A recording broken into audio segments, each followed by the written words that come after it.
සීමිත සම්පත් ප්‍රාග්ධන භාණ්ඩ නිෂ්පාදනය සඳහා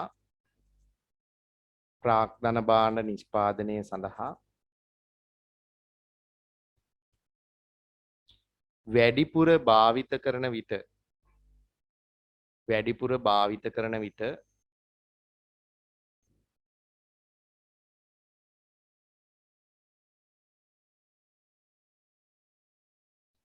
පරිභෝජන භාණ්ඩ නිපදවීම සඳහා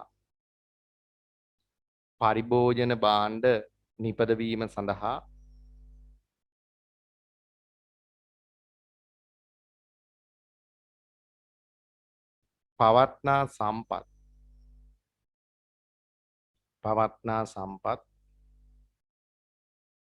කැපකිරීමට සිදුවේ.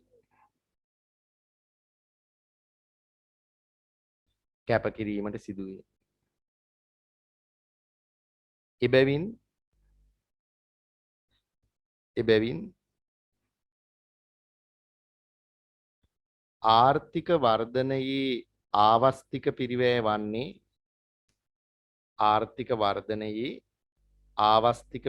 වන්නේ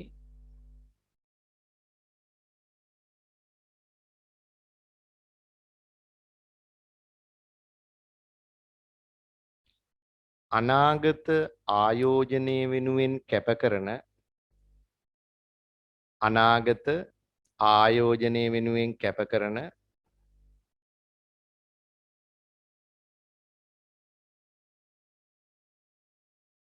වර්තමාන පරිභෝජන වටිනාකමයි.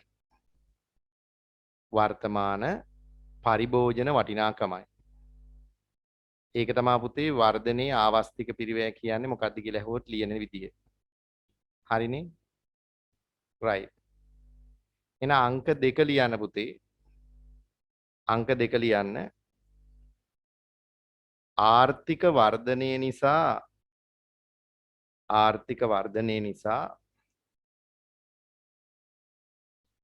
උද්දමනකාරී තත්ත්වයක්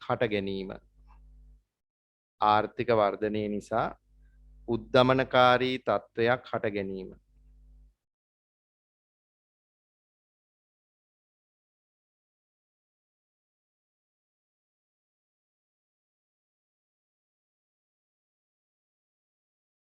ඒක මේ ආකාර දෙකකට ඇත්තටම වෙන්න පුළුවන්. ආර්ථික වර්ධනය නිසා ඇතිවන උද්දමනය ක්‍රම දෙකකට වෙන්න පුළුවන්.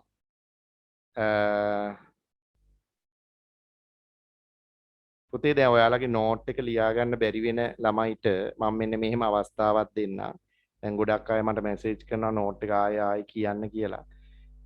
පුතේ අර නෝට් එක මුල ඉඳලා පිළිවෙලට ලියන ළමයි කවුරු හරි මේ පන්ති ඉන්නවා. මොකද සිග්නල් ප්‍රශ්න නැති විධිමත්ව අහගෙන නෝට් එක ලියාගන්න දරුවෝ කවුරු හරි ඉන්නවා මෙතන. ඒ අය උදව්වක් විදිහට පිනක් විදිහට ඒ තමන් ලියපු නෝට් එක නිසි ආකාරයෙන් ෆොටෝ එකක් ගහලා WhatsApp group එකට දාන්න.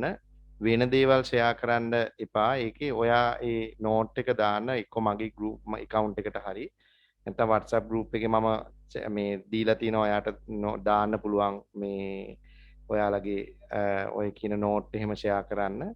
අනිවාර්යෙන් දාන්න. එතකොට අර ලියා ගන්න බැරි වෙච්ච කිසියම් දරුවෙකුට අවංකවම සාධාරණ හේතු මත ඒක ලියා ගන්න බැරි අයට ලියා ගන්න පුළුවන්. මොකද ඇත්තටම එහෙම ගැටලු තියන අය ඉන්නවා. මොකද කැඩි සිග්නල් එනකොට මං කියන දේ ආයේ පස්සේ වචනේ නෑ. ඒතකොට පව් ඇත්තටම මේක සාධාරණ හේතුවක් තියෙනවා මේ වගේ පන්තිවල. ඒ නිසා උදව්වක් විදිහට එහෙම දාන්න මං අනිත් පන්තිවලත් ඒ විදිහේ වැඩක් කරනවා 2022 23 පන්තිවලත් මං එහෙම අවස්ථාවක් දීලා තියෙනවා. ඒ ළමයි ඒක කරගෙන යනවා. ඔයාලත් ඒ කුහක නොවි ඒක කරන්න. හොඳට ලියපු ළමයෙක් එක්කෙනෙක් හරි කවුරු හරි කමන්නේ මේ ෆොටෝ එකක් ගහලා දාන්න group එකට. හරි. අද හවස 10යි. ඒකට අර ලියා ගන්න බැරි වෙච්ච ළමයි ඒක බලාගෙන අඩුපාඩු හදා ගන්න. නැත්නම් මම ආයෙ කියන්න ගිහම එක්කෙනෙක් ආයෙ කියනවා තව එක්කෙනෙක් කියනවා. එතකොට මේ පාඩම ඉස්සරහට ගෙනියන්න බෑනේ පුතේ. ඒ නිසා මං කරගෙන යන වැඩේ කරගෙන යන්නම්. ඔයා අනිවාර්යයෙන්ම ෆොටෝ එකක් ගහලා දාන්න. හරිනේ? right. right ඔන්න ආර්ථික වර්ධනයේ ප්‍රතිඵලයක් ලෙස උද්දමනකාරී බලපෑමක් ඇතිවන ක්‍රම දෙකක් තියෙනවා පුතේ. එකක් තමයි මං ඉස්සෙල්ලා කිව්ව විදිහට අර වර්ධනයක් සිද්ධ වෙන්න නම් ප්‍රසාරණාත්මක රාජ්‍ය මූල්‍ය ප්‍රතිපත්තියක් හා මූල්‍ය ප්‍රතිපත්තියක් ක්‍රියාත්මක වෙන්න ඕන.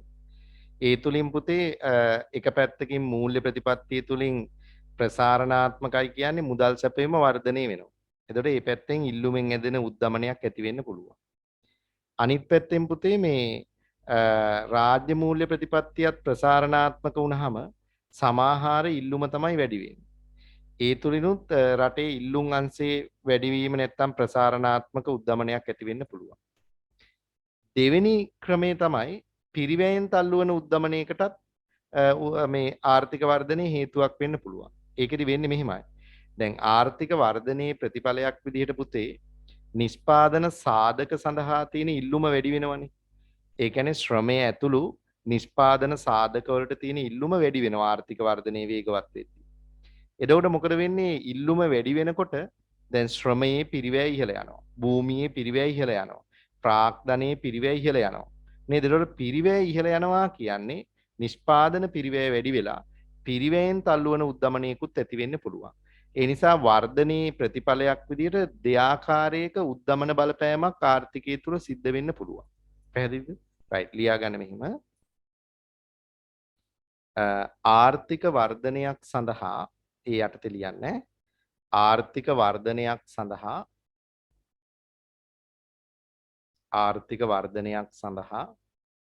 ප්‍රසාරණාත්මක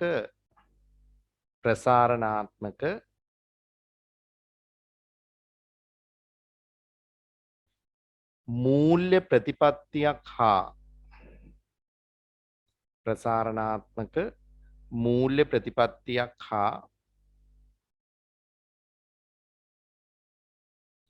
රාජ්‍ය මූල්‍ය ප්‍රතිපත්තියක්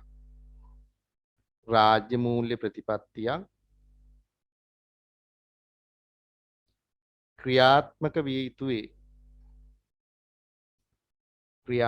විය යුතුයි.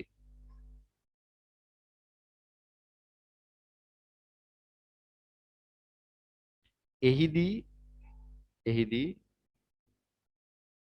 මුදල්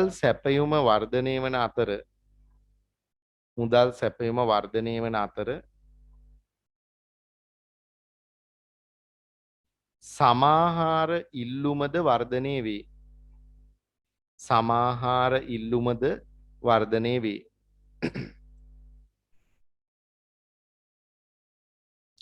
ඒ තුලින්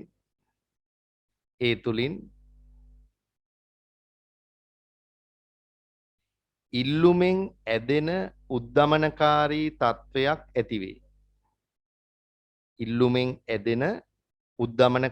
තත්වයක් ඇතිවේ.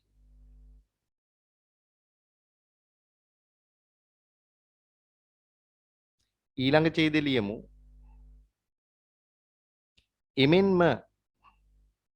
එමෙන්ම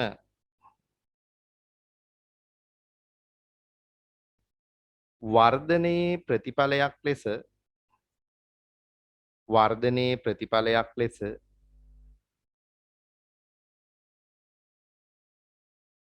ශ්‍රමය ඇතුළු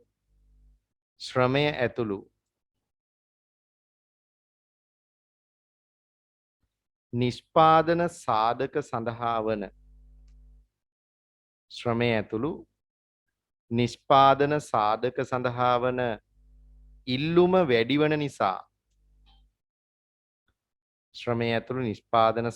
සඳහා වන ඉල්ලුම වැඩිවන නිසා නිෂ්පාදන පිරිවැය ඉහළ යාමෙන්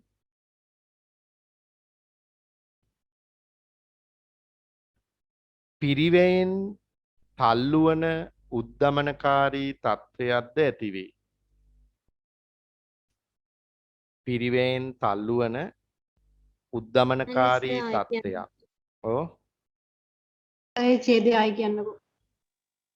නිෂ්පාදන පිරිවැය නැත්නම් ශ්‍රමය ඇතුළු නිෂ්පාදන පිරිවැය නැත්නම් නිෂ්පාදන සාධක මිල ඉහළ යාම නිසා නිෂ්පාදන පිරිවැය වැඩිවීමෙන්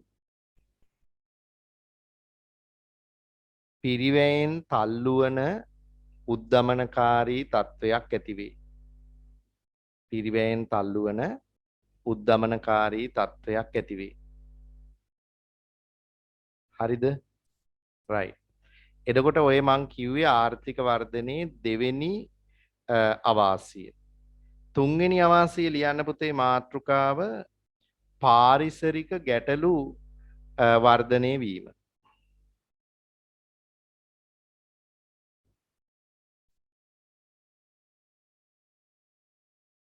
පාරිසරික ගැටලු වර්ධනය වීම.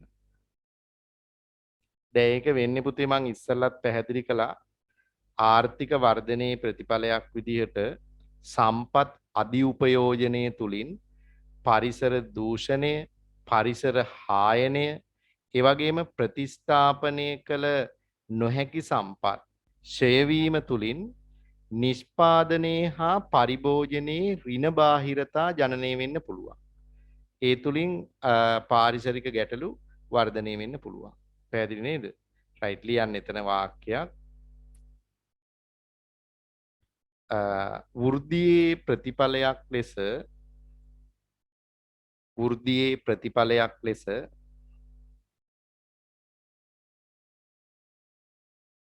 සම්පත් අධිඋපයෝජනයට ලක්වේ. සම්පත් අධිඋපයෝජනයට. ඒ කියන්නේ අධිභාවිතයට ලක් වෙනවා. සම්පත් අධිඋපයෝජනයට ලක්වේ.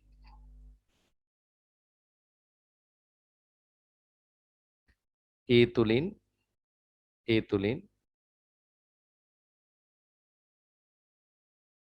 පරිසර දූෂණය, පරිසර හායනය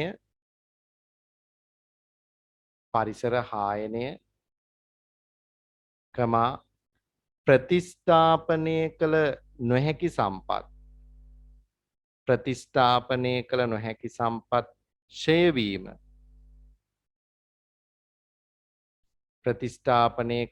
සම්පත් ක්ෂය වීම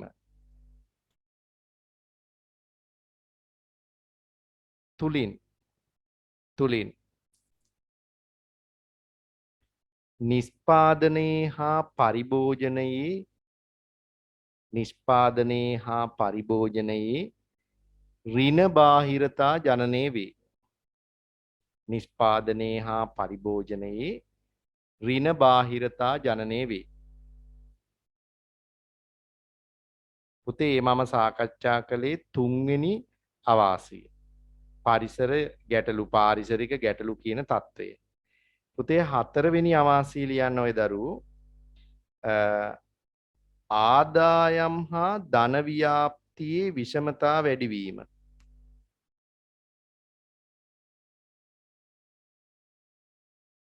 ආදායම් හා ධන ව්‍යාප්තියේ විෂමතා වැඩිවීම. මොකද්ද පුතේ ඒකෙන් අදහස් වෙන්නේ? දැන් වෘද්ධියේ ප්‍රතිලාභ කුටුම්බ අතර සාධාරණව ව්‍යාප්ත නොවි පුද්ගලයන් කීප දෙනෙක් අතර සංකේන්ද්‍රණය වීමේ ප්‍රතිඵලයක් විදියට ආදායම් ව්‍යාප්තියේ විෂමතා වර්ධනය වෙලා සමාජ සාධාරණත්වය බිඳ වැටෙන්න පුළුවන්. ඒක තේරෙනවනේ. හරි. ලියන්න මෙහෙම. වෘද්ධියේ ප්‍රතිලාභ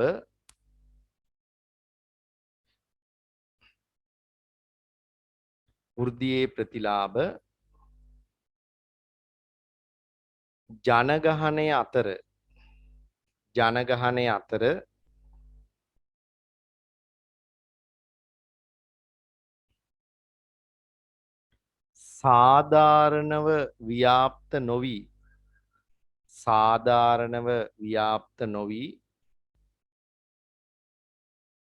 සාධාරණව ව්‍යාප්ත නොවි පුද්ගලයන් කිහිප දෙනෙක් අතර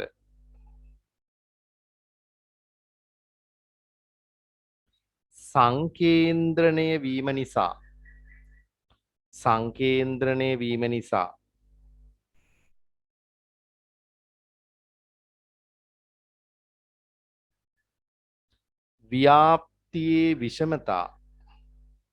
ව්‍යාප්තියේ විෂමතා වර්ධනය වන අතර වර්ධනය වන අතර සමාජ සාධාරණත්වයේ බිඳ වැටේ. අනේස පොඩ්ඩක් අය කියන්නකෝ. මං කිව්වේ වෘද්ධියේ ප්‍රතිලාභ කුටුම්බ අතර නැත්නම් ජනගහනය අතර සාධාරණව ව්‍යාප්ත නොවි පුජ්‍යලයෝ කීප දෙනෙක් අතර සංකේන්ද්‍රණය වීම නිසා ව්‍යාප්තියේ විෂමතා වර්ධනය වී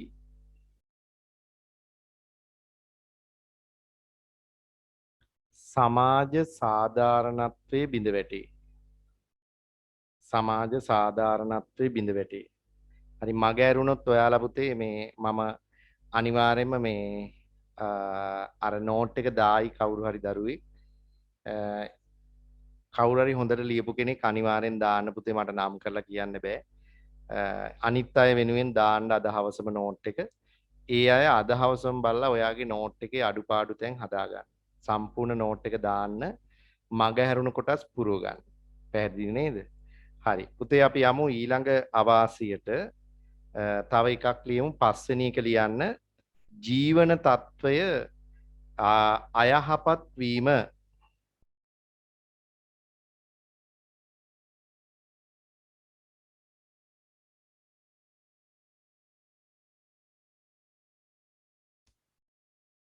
ජීවන తত্ত্বය අයහපත් වීම. පොඩ්ඩක් අහගන්නකෝ ඒක වෙන වෙද්දී. ඒක වෙන්න පුළුවන් මෙහෙම පුතේ. දැන් වර්ධනයේ ප්‍රතිලාභ ඉරට ජනගහනයේ සුබ සාධනයේ ඉලක්ක කරගෙන වියදම් කළොත් තමයි ජීවන මට්ටම ඉහළ යන්නේ. ඒ කියන්නේ දැන් ආර්ථික වර්ධනයේ ප්‍රතිලාභ ඒ රටේ මිනිස්සුන්ගේ සුබ සාධනයේ ඉහළ නැංවීමේ අරමුණින් ආණ්ඩුව වියදම් කරන්න ඕන. ඒ කියන්නේ අධ්‍යාපනය, සෞඛ්‍ය පහසුකම්, නේද පෝෂණය, ඒ අර කියන සුබ සාධනයේ උපරිම කරන්න. සුබ සාධනයේ වර්ධනය කරන්න නම් ඒ වියදම් කරන්නේ. එතකොට වර්ධනය තුලින් ඔය කියන විදිහට ජීවන තත්ත්වය පහළ යන්නේ ජීවන තත්ත්වය ඉහළ යන්න පුළුවන්.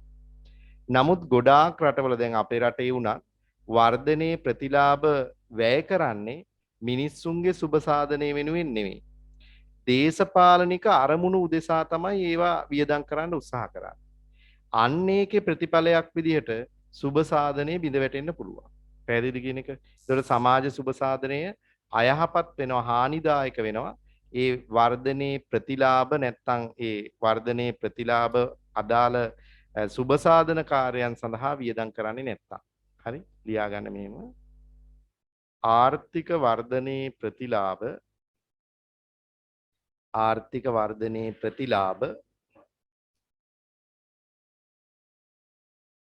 එරට ජනතාවගේ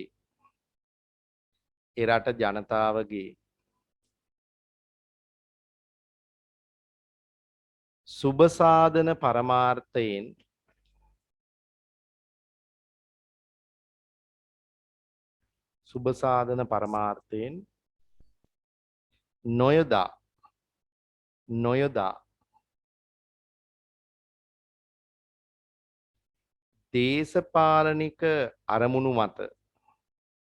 දේශපාලනික අරමුණු මත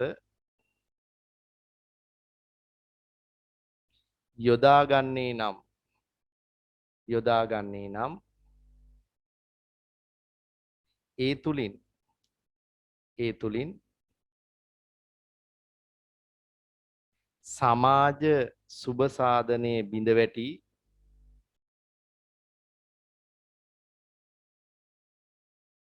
ජීවන తত্ত্বය පහළ යයි. හරි ඒ පස්වෙනි එකනේ පුතේ. හයවෙනි කාරණේ මෙහෙම ලියන්න. හයවෙනි කාරණේ ලියන්න.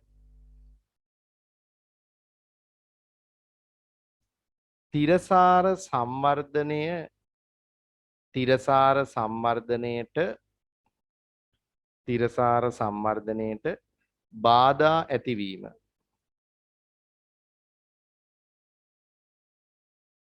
ඒ කියන්නේ මෙහෙමයි. ඒක ටිකක් තර්ක කරන්න ඕන කාරණයක්. ඇත්තටම රටක තිරසාර සම්වර්ධනයක් වෙනුවෙන් වර්ධනයකුත් ඕනමයි. වර්ධනයක් නැතුව තිරසාර සම්වර්ධනයක් ඇති වෙන්නෙත් නැහැ. හැබැයි තිරසාර සම්වර්ධනයේට බාධාකාරී පැත්තකුත් වර්ධනය තුලින් ගොඩ නැගෙනවා. පුතේ තිරසාර කියන වචනේ අර්ථය ස්ථිරසාර, රඳා පවත්නා, සස්ටේනබල් ඩෙවලොප්මන්ට් එක. ඒ කියන්නේ අනාගත પરම්පරාවටත් සංවර්ධනයේ අකණ්ඩව පැවතිය යුතුයි කියන කාරණේ. ඒතකොට ආර්ථික වර්ධනයෙන් ඒක බිඳ වැටෙන්නේ මෙහෙමයි. අපි රට සතු සම්පත් අධිභාවිතයට ලක් කළොත් ප්‍රතිස්ථාපනය කළ නොහැකි සම්පත් පවා විනාශ වී ගියොත් මොකද වෙන්නේ? අනාගත પરම්පරාවන්ට සංවර්ධන අරමුණු ඉටු කරගන්න ප්‍රමාණවත් සම්පත් නැති වෙනවා.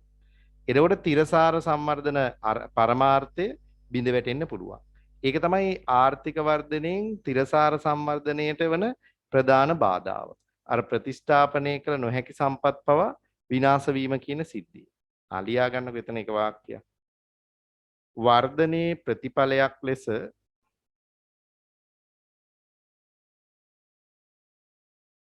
වර්ධනයේ ප්‍රතිඵලයක් ලෙස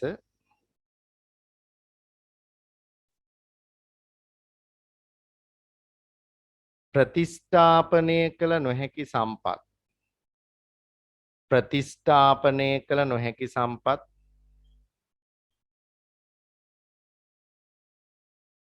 ප්‍රතිස්ථාපනය කළ නොහැකි සම්පත් විනාශ වී යාම හේතුවෙන් විනාශ වී යාම හේතුවෙන්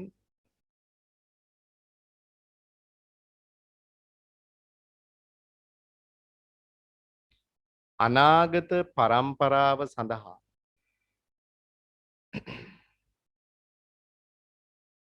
අනාගත પરම්පරාව සඳහා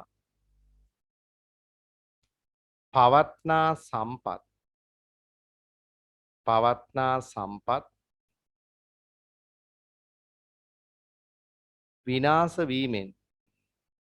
විනාශ වීමෙන්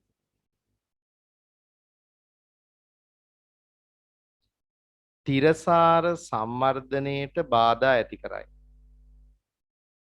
තිරසාර සංවර්ධනයට බාධා පමුණුවයි. හරි. ඊළඟට මම යනවා 6 වෙනි 7 වෙනි අවාසියට. මේක ලියන්නකො මේක ලියද්දිම තේරෙනවා. මං කියලා දෙන්නම්. 6 වෙනි එක ලියන්න 7 වෙනි එක නේද? ආර්ථික වර්ධනය සමග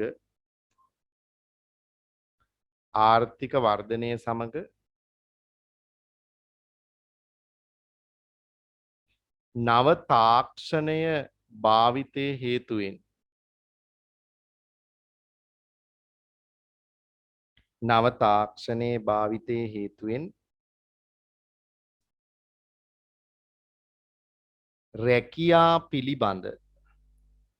රැකියා පිළිබඳ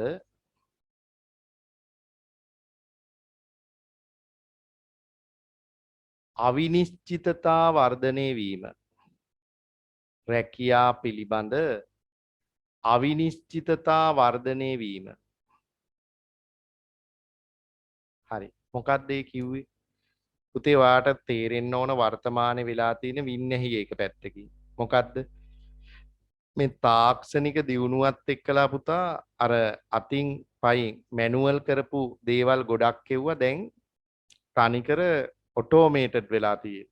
නේද? ස්වයංක්‍රීයව යන්ත්‍රෝපකරණ වලින් කරන්න පටන් ගෙන තියෙන්නේ. ඉතින් ඒකේ හොඳ පැති තියෙනවා. කාර්යක්ෂමතාව වැඩි වෙලා, ඵලදායීතාව වැඩි වෙලා, පිරිවැය අඩු වෙලා එහෙම වාසිදායක පැති තියෙනවා. අනිත් පැත්තෙන් අපි සමාජීය පැත්තෙන් විග්‍රහ කරලා බැලුවොත් ඒක රටක ශ්‍රම බලකායට කරන හානියක්. ඒ කියන්නේ ඵලදායීතාව වර්ධනය වෙනවා කියන්නේ ශ්‍රම බලකායේ අවශ්‍යතාවය අඩු වෙනවා. රැකියා පිළිබඳ තියෙන අවිනිශ්චිතතාවය වර්ධනය වෙනවා. දැන් ගොඩාක් දුරට මේ කොරෝනා ව්‍යසනය හේතුවෙන් අනිත් පැත්තෙන් සේවක කප්පාදු ගොඩක් වැඩි වුණා. ඔයාලට ඒක තේරෙන්න සමහරට තේරෙන්නේ නැති තේරෙන්නේ නැත්නම් ඒක උනේ කොහොමද කියලා හිතන්නකෝ බලන්න මොකද වෙලා තියෙන්නේ. දැන් බලන්න ගොඩාක් මේ කොරෝනා ව්‍යසනයත් එක්කලා පුතා මේ පෞද්ගලික අංශේ රාජ්‍ය අංශේ සියලු දේවල් ඔන්ලයින් ක්‍රමයට එහෙම නැත්නම් අපි ගත්තොත් එහෙම මේ දියුණු තාක්ෂණයේ තොරතුරු හා sannivedana තාක්ෂණයේ භාවිතා කළා මේ අන්තර්ජාලයත් එක්ක සම්බන්ධීකරණය වෙලා ගොඩක් දේවල් කරන්න මිනිස්සු තුල ලොකු උනන්දුවක් ඇති වෙලා තියෙනවා. දැන් උදාහරණයක් දැන් බලන්න දැන් අපි පන්ති කරන එක පවා ඒ දැන් ඔන්ලයින් තාක්ෂණයට ඇවිල්ලා දැන් ඒ විදිහට යනවනේ. දැන් මේකෙන් මොකද උනේ කියලා බලන්නකො මේකෙන් එක පැත්තකින් හොඳ පැත්තක් වෙලා තියෙනවා මිනිස්සුන්ට මේ විකල්පයක් විදිහට මේවා කරගෙන යන්න අවකාශය ලැබුණා. අනිත් පැත්ත ඔයා විග්‍රහ කරලා බැලුවොත් දැන් මේ ටියුෂන් කියන වෘත්තිය ගැන ඔයා දන්න දේ ගැන හිතලා මං කියන්නම්කෝ. දැන් මේ කියන කාර්යය තුලින් පුතේ ජීවත් උනේ මම විතරක් නෙමෙයි. මේ සාමාන්‍ය ටියුෂන් පන්තියක් කරලා ජීවත් උනේ මේ පන්තියෙන් ජීවත් උනේ මම විතරක් නෙමෙයි. ඔයා කියයි ඔයාගේ ගෙදර අය ජීවත් වුණා කියලා. ඒක නෙමෙයි මං කියන්න හදන්නේ. මේකේ තියෙනවා නෙට්වර්ක් එකක්. ජාලයක්. මොකද්ද තියෙන ජාලය? දැන් බලන්න අපි ඔයාලට මේ පන්ති කරන්න යනකොට ආයතන ඒක ගිහිලා හෝල් එකක් ගන්න ඕන. ඒ හෝල් එක රෙන්ට් එකට දෙන මිනිස්සයා ජීවත් වෙන්නේ ඒකේ. ඊළඟට ඒ හෝල් එකේ වැඩ කරන තව සේවකයෝ ඉන්නවා ඒ අය ජීවත් වුණා. ඊට පස්සේ බලන්නකෝ අපි මේ ටියුට් print කරගන්න ප්‍රෙස් එකට යන්න ඕන. ඒ ප්‍රෙස් එකේ ජීවත් වෙන්නේ ඒ මිනිස්සයා ජීවත් වුණේ ඒකෙන්. ඒකේ වැඩ කරන මිනිස්සු ජීවත් වෙන්නේ ඒකෙන්. ඊට පස්සේ පෝස්ටර් කටවුට් ඒවා ගහලා ඔයාලා දැකලා ඇති මම මේ ටියුෂන් ගැන විතරයි කතා කරන්නේ. ඒවා ඇඩ්වර්ටයිසින් කැම්පේන් එකට ඒ හරහා ජීවත් වෙන විශාල පිරිසක් හෑන්ඩ් බිල් බෙදන්න, පෝස්ටර් ගහන්න, ඒවා print කරන්න. එතකොට ඔයා හිතන්නකෝ මේ ජාලයම සම්පූර්ණයෙන් අක්‍රිය වෙලා තියෙන්නේ. එතකොට අපි දැන් මම හරි අපි ගුරුවරයා විකල්පයක් විදිහට දැන් ඔන්ලයින් ක්‍රමයට හරි ඇවිල්ලා දැන් ළමයින්ගෙන් පන්ති ගාස්තුවක් අය කරලා පන්තියක් කරගෙන යනවා. යම් මට්ටමකට ඒකෙත් ළමයිගේ සහභාගීත්වය අඩු වෙගෙන යනවා. ඉතින් ඒක නම් ඒක ඉතින් ළමයිගේ උනන්දුවත් එක්කලා නේද? එහෙමත් ප්‍රශ්නයක් එතන තියෙනවා. ඒ පැත්තකින් ඒ ගුරුවරයාටත් එතන හානියක් වෙනවා. ඊළඟට ඔයා ගත්තොත් එහෙම අපි එහෙම වුණා. දැන් අර හෝල් රෙන්ට් එකට දීපු මිනිස්සු ඊළඟට අර ටියුට් print කරලා ඒ ප්‍රෙස් වල වැඩ කරපු අය, කට් අවුට් ගහපු අය, පෝස්ටර් අලවපු අය, හෑන්ඩ් බිල් බෙදපු අය. ඒකට අර ආයතන වල වැඩ කරපු සේවකයෝ ඒ අය ඔක්කොම විරැකියාවටපත් වුණා. එතකොට බලන්න දැන් මම ඔය පෙන්ලා දුන්නේ එක පැත්තක් නේ තාක්ෂණයත් එක්ක කරපු වැඩි. ඉතින් ඔය විදියටම පුතා අනිත් ශේෂ්ත්‍රවලත් ඔය දෙයම වෙලා තියෙන්නේ. දැන් බැංකු ගත්තොත් එහෙම බැංකුව වල ඉදිරියේදී සේවකයෝ බඳව ගන්න ප්‍රමාණය ඊටාම අතලොස්සයි තමයි ගන්න. ඕම් බලන්නකො ඔයාලට එහෙම බැංකුවකට යන්නවත් අවස්ථාවක් වෙයිද කියලා කියන්නම් බෑ. හේතුව තමයි මේ ඔක්කොම ඔටෝමේටඩ් වෙන්න හදන්නේ. ඉතින් යාන්ත්‍රීකරණය කරනවා කීප දෙනෙක් ඉඳී ඒ යන්ත්‍ර විතරක් හසුරුවන්න. මම තාක්ෂණයත් එක්කලා මිනිස්සු මේ මට්ටමට දැන් ගිහිල්ලා තියෙනවා. ඒතොර වර්ධනයේ ප්‍රතිඵලයක් විදිහට ඒ ප්‍රශ්නේ එනවා. නේද? ඒ කියන්නේ රැකියා අවස්ථා අඩු වෙලා අවිනිශ්චිතතාව වර්ධනය වෙන්න පුළුවන් තමන් කරන වෘත්තිය තුල. ඒක දැන් වෙලා තිනවා ඔයාගේ අස්පනා පිටම ඔයාට තේරෙන්න ඕන පොඩි ළමයි නෙමෙයි පොඩි විග්‍රහයක් කරලා බැලුවොත් ඒක දැන් වෙමින් පවතිනවා. නේද? හරි. ඊළඟ තව අවාසියක් ලියන්න මේකත් තේරෙනවා ඔයා ලියා ගන්න.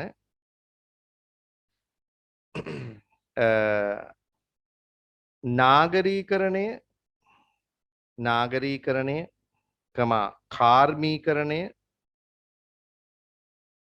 කාර්මීකරණය යනාදී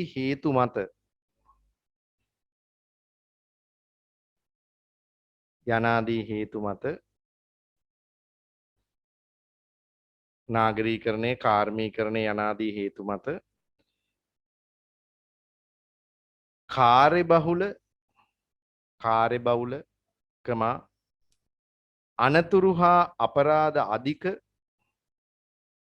අනතුරු හා අපරාධ අධික ජීවිතයකට මුහුණ දීමට සිදුවීම.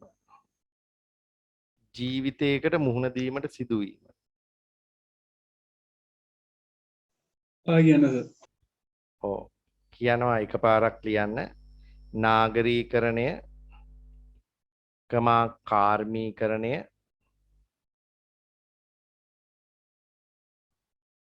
යනාදී හේතු මත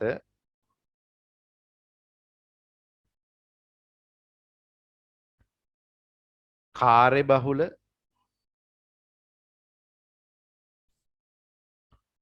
අනතුරු හා අපරාධ අධික අනතුරු හා අපරාධ අධික ජීවිතයකට මුහුණ දීමට සිදුවීම ජීවිතයකට මුහුණ දීමට සිදුවීම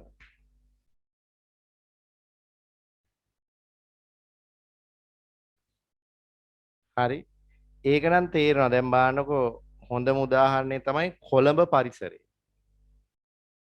ඒ පරිසරයේ මාසයක් දෙකක් ඔයා ජීවත් වුණොත් දැන් ඔයාලත් කවදා හරි කැම්පස් එකකට හරි ගිහපුවාම කොළඹ ජීවත් වෙන්න වෙනවනේ දැන් අපිට ඒ අත්දැකීම තියෙනින්ද මම මේ කියන්නේ එහෙම ගියපුවාම ඔයාට තේරෙවි දහසකින් සම්පතක් අපි ගමේ ඉන්න එක කියලා.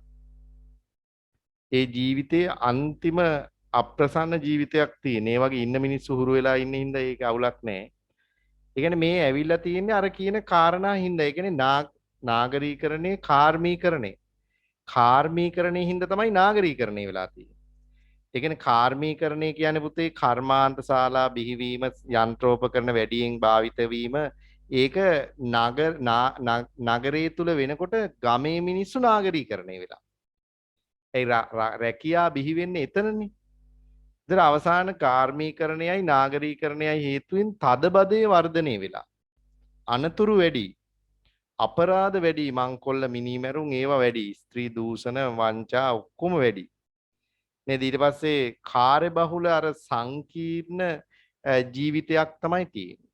ඉතින් ඒක මේ අවාසියක් කියලා තමයි අපි සලකන්නේ ආර්ථික වර්ධන ක්‍රියාවලිය. ඒ කියන්නේ අර මනාව සැලසුම් කරලා නැහැ. ඇත්තටම මේකේ වැරැද්ද පටලන්න ඕන ආර්ථික වර්ධනයේට නෙමෙයි. ආර්ථික කළමනාකරණය කරන පිරිසට. දැන් අපේ ලංකාවේ කවුද මේ පිරිස? අර ඉන්නේ අර 225 දෙනා තමයි. නේ? අර ඉන්නේ පොරවල් ටිකක් ඉන්නේ නේද? ඒ අය තමයි ඔය බඩතඩියෝ ටික තමයි අපේ රටේ ඉන්න ඔය කළමනාකරුවන් කියන පිරිස. ඉතින් මේ මිනිස්සුත් බලපුවාම දස අපරාධකාරයෝ ඉන්නේ ඔක්කොමලා. ඉතින් මේ මිනිස්සු හරියට ඒ ආර්ථික කළමනාකරණය කරා නම් ඔය කියන ප්‍රශ්නේ නැහැ. ඇත්තටම දැන් අපේ රටවල් වලට ආවට බලන්නකො අනිත් දියුණු ලෝකයේ දියුණු රටවල් වල ගමයි නගරයයි කියලා වෙනසක් නැහැ. ඒ කියන්නේ අපේ තාමත් තියෙනවනේ පුතා ගම සහ නගරය කියලා වෙනසක් තියෙනවනේ පැහැදිලිව. නේද? දැන් නගරේ මිනිස්සු තාමත් කියනවා අපි ගමේ යනවා කියලා එන්නේ මෙහෙට තමයි ඉතින්. නේ අපිට ගමේ යනවා කියලා අපි ඉතින් කොහේ යන්නද නේ? අපි ඉන්නේ ගමේනේ. ඒ කියන්නේ අපි යන්නේ කොළඹ යනවා කියලානේ. නැත්තම් නුවර යනවා කියලා එහෙම යන්නේ. ඒ කියන්නේ අපිට ඒ ට්‍රිප් එක යන්නේ. එහෙනම් මොකද්ද මේ වෙනස කියලා බලන්නකෝ. ඒ වෙනස හදලා තියෙන්නේ අර කළමනාකරුවෝ තමයි. ඒ කියන්නේ සම්වර්ධනයේ ප්‍රතිලාභ බෙදලා දීලා නැහැ. නාගරීකරණ නැත්තම් නගරයට කේන්ද්‍ර වෙන වර්ධනයේ ප්‍රතිලාභ බෙදී යාමක් සිද්ධ වෙලා තියෙනවා. ඉතින් මේ ප්‍රතිලාභ බෙදී යන රටාව හදන්න නම් ඒ සියලු දේ ගමටත් එන්න ඕන. එතකොට තමයි සමබර වෙන්නේ. එතකොට කොහේවත් පරිසර දූෂණය එක තැනක මේ ගොඩ ගැහෙන්නේ ඔය කියන දේ. නාගරික තදබදේ එක තැනකට යොමු වෙන්නේ නේද?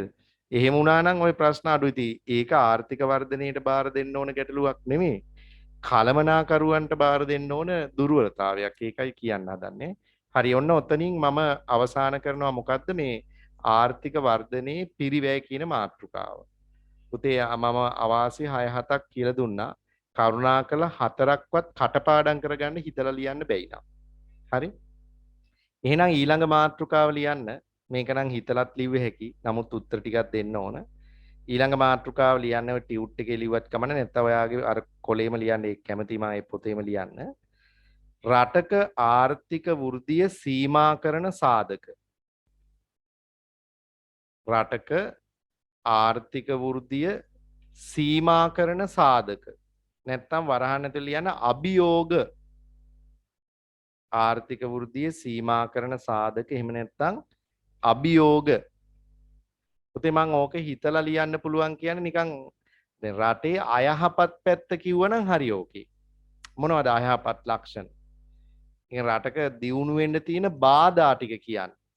ඒක වර්ධනයටත් ඒ විදිහටම අහිතකර වෙනවා. දැන් ඔයාලගේ උත්තරවල ඕනම තැනක තියෙන ගැටලුවක් තමයි මෙන්න මේක. ගොඩාක් ළමයි අපිට ලියන්න පුළුවන් මොකද්ද? යටිතල පහසුකම් වල පවතින ඌන සම්වර්ධනය. ඒක හැම ගැටලුවකටම හේතුවක් වෙනවනේ නේද?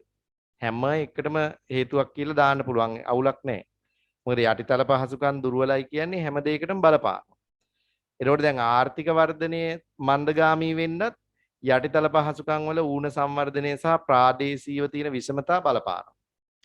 ඒ කියන්නේ අපේ රටේ ඇත්තට මේක තියෙනවනේ පුතේ පාරවල් ටික ඇත්තටම ඔය කිව්වට තාම හැදිලා ඉවර නැහැ. විදුලි බලය තාම ප්‍රමාණවත්ව නැහැ. ගැටලු සහගතයි. ඊළඟට අපි ගත්තොත් එහෙම ජල සම්පාදන මාර්ගවල ප්‍රශ්න තියෙනවා. ඊට පස්සේ අපි ගත්තොත් එහෙම ගබඩා පහසුකම් ඊට පස්සේ නාවික වරාය පහසුකම් ඊළඟ ගුවන් තොටුපළේ තියෙන ප්‍රශ්න ඒ ඔක්කොම තාම දිගෑරිලා විසඳිලා නැහැ. ඒ හැම දෙයකම තියෙන ප්‍රශ්න වෙළඳ පොලේ තියෙන පහසුකම් මූල්‍ය පද්ධතියේ තියෙන දෘಢ නැත්තම් අනම්‍යශීලී බව නැත්තම් නොගැලපෙන තත්ත්වයන් ඒ හැම දෙයක්ම බලපානවා මේ යටිතල පහසුකම් ගොඩට. ඒක එක ගැටලුවක්.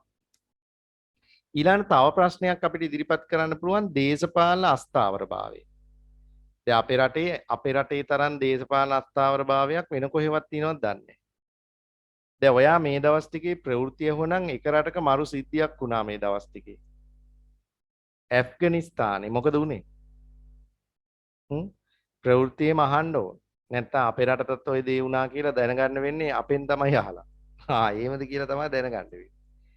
ළමයි ඇෆ්ගනිස්තානේ අල්ලගත්ත මේ ත්‍රස්තවාදී නායකයා පැනලා ගියා යන්න. තලිබාන් කියන ත්‍රස්තවාදී ගෑන් එක දැන් ඇෆ්ගනිස්තානේ පාලනය අතට අරන් තියෙන්නේ.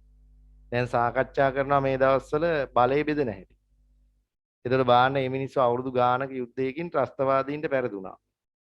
මේ උන් තමයි දැන් ඊළඟට ඇෆ්ගනිස්තානේ ගෙනියන්නේ. හරි. එතකොට අපේ රටවල් වලත් එහෙම වෙන්න පුළුවන්.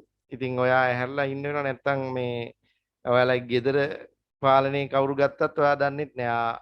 එහෙමද කියලා අහන්න තමයි වෙන්නේ අල්ලපු ගෙදරින්.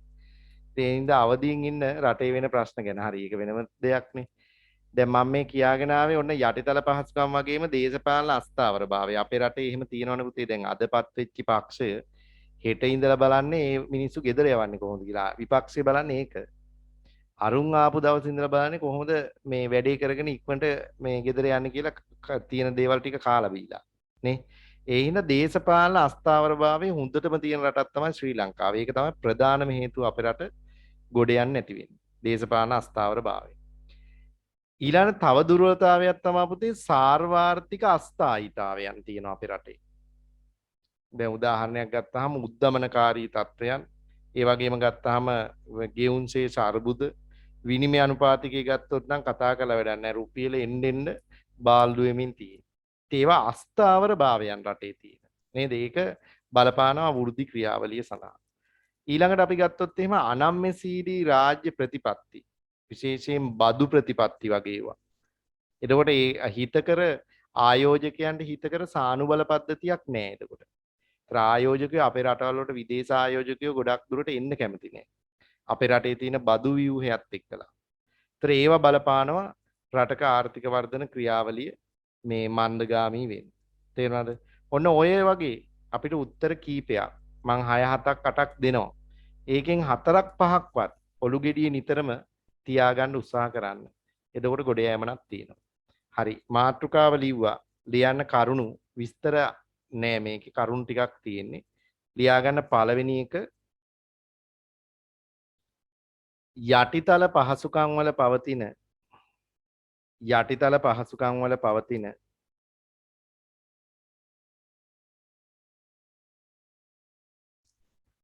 ප්‍රාදේශීය විෂමතා හා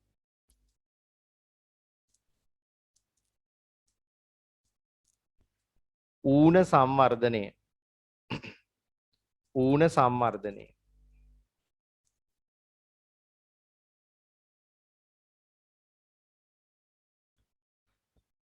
දෙවෙනි එක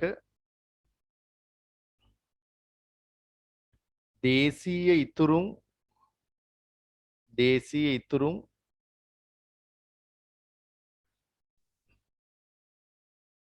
ප්‍රමාණවත් මට්ටමක නොතිබීම. දේශීය ඉතුරුම් ප්‍රමාණවත් මට්ටමක නොතිබීම.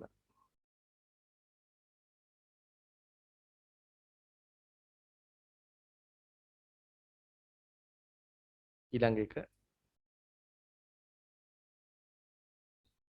විදේශ ආයෝජන ආකර්ෂණය වීම සඳහා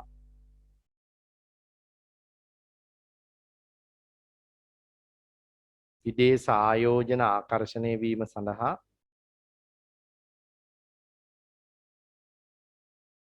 ප්‍රමාණවත් සානුබල පද්ධතියක් ප්‍රමාණවත් සානුබල පද්ධතියක් නොතිබීම.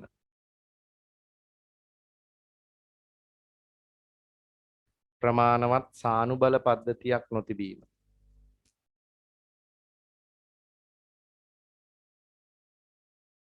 ඊළඟ එක මානව සම්පත්වල පවතින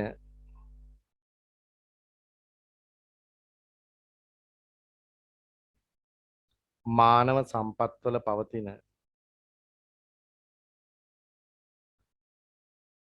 ගුණාත්මක තත්ත්වයේ පහළ යාම. ගුණාත්මක බව පහළ යාම. ඒ කියන්නේ විශේෂයෙන් අධ්‍යාපනයේ තියෙන දුර්වලතා හින්දා තමයි ඒක වෙලා තියෙන්නේ. අපේ රටේ ශ්‍රමිකයෝ ශ්‍රම බලකාය එච්චර ගුණාත්මක නැහැ. මානව සම්පත්වල පවතින ගුණාත්මක බව පහළ යාම.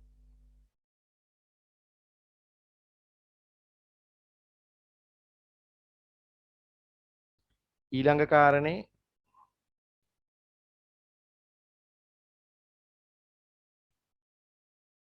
තාක්ෂණික දියුණුව සඳහා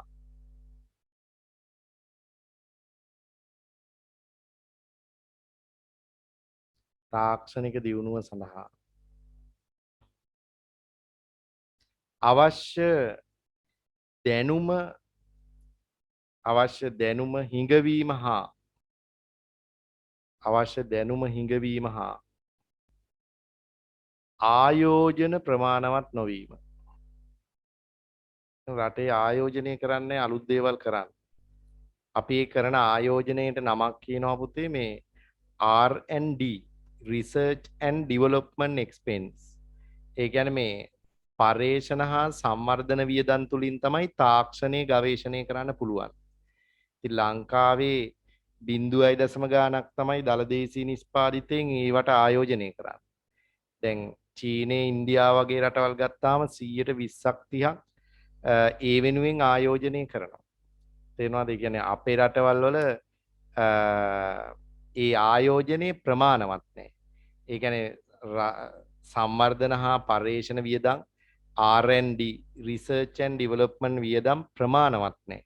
ඒ හින්දා අලුත් තාක්ෂණයේ රටේ ගොඩනැගෙන්නේ නැහැ. පැහැදිලිද? දෙවෙනි කාරණේ මං කිව්වේ පුතේ මේ විදේශ ආයෝජන ගෙන්ව ගන්න ප්‍රමාණවත් සානුබල නොමැතිවීම කියන කාරණය නේද? හරි ඊළඟ එක ලියා ගන්න ආර්ථික ප්‍රතිපත්තිවල පවතින අවිනිශ්චිතතාවයන්. ආර්ථික ප්‍රතිපත්තිවල පවතින අවිනිශ්චිතතාවයන්.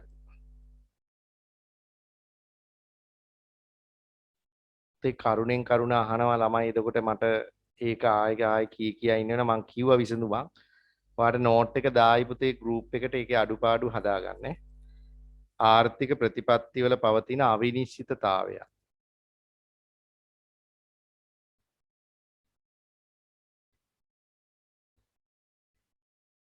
තව එකක් ලියාගන්න දේශපාලන අස්ථාවර භාවය.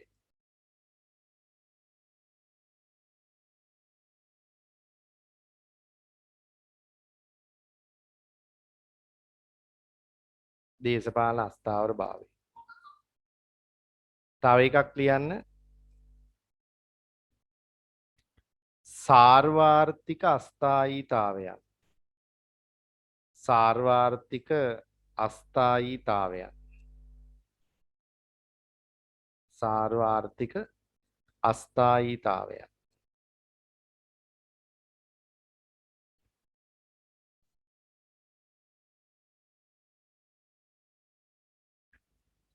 ඊළඟට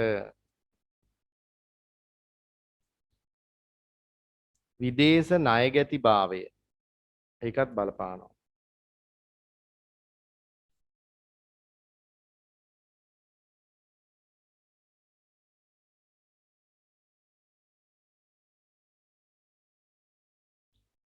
තවත් එකක් ලියන්න. ඔයා මේක දන්නවා. සම්වර්ධිත රටවල් අනුගමනය කරන සම්වර්ධිත රටවල් අනුගමනය කරන ආරක්ෂණවාදී ක්‍රියාමාර්ග ආරක්ෂණවාදී ක්‍රියාමාර්ග. ඒ කියන්නේ පුතේ වෙළඳ ආරක්ෂණ ප්‍රතිපත්ති ක්‍රියාත්මක කළොත් අපේ රටේ නිදහස් විදේශ වෙළඳාමකට බාධාවක් නේද? ඒ තුලින් ආර්ථික වර්ධනයටත් බාධාවක් වෙනවා. සම්වර්ධිත රටවල් වලින් අනුගමනය කරන ආරක්ෂණවාදී ක්‍රියාමාර්ග.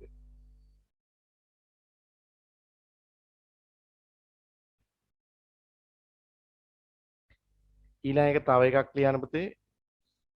රාජ්‍ය මූල්‍ය ගැටලු පැවතීම. රාජ්‍ය මූල්‍ය ගැටලු පැවතීම.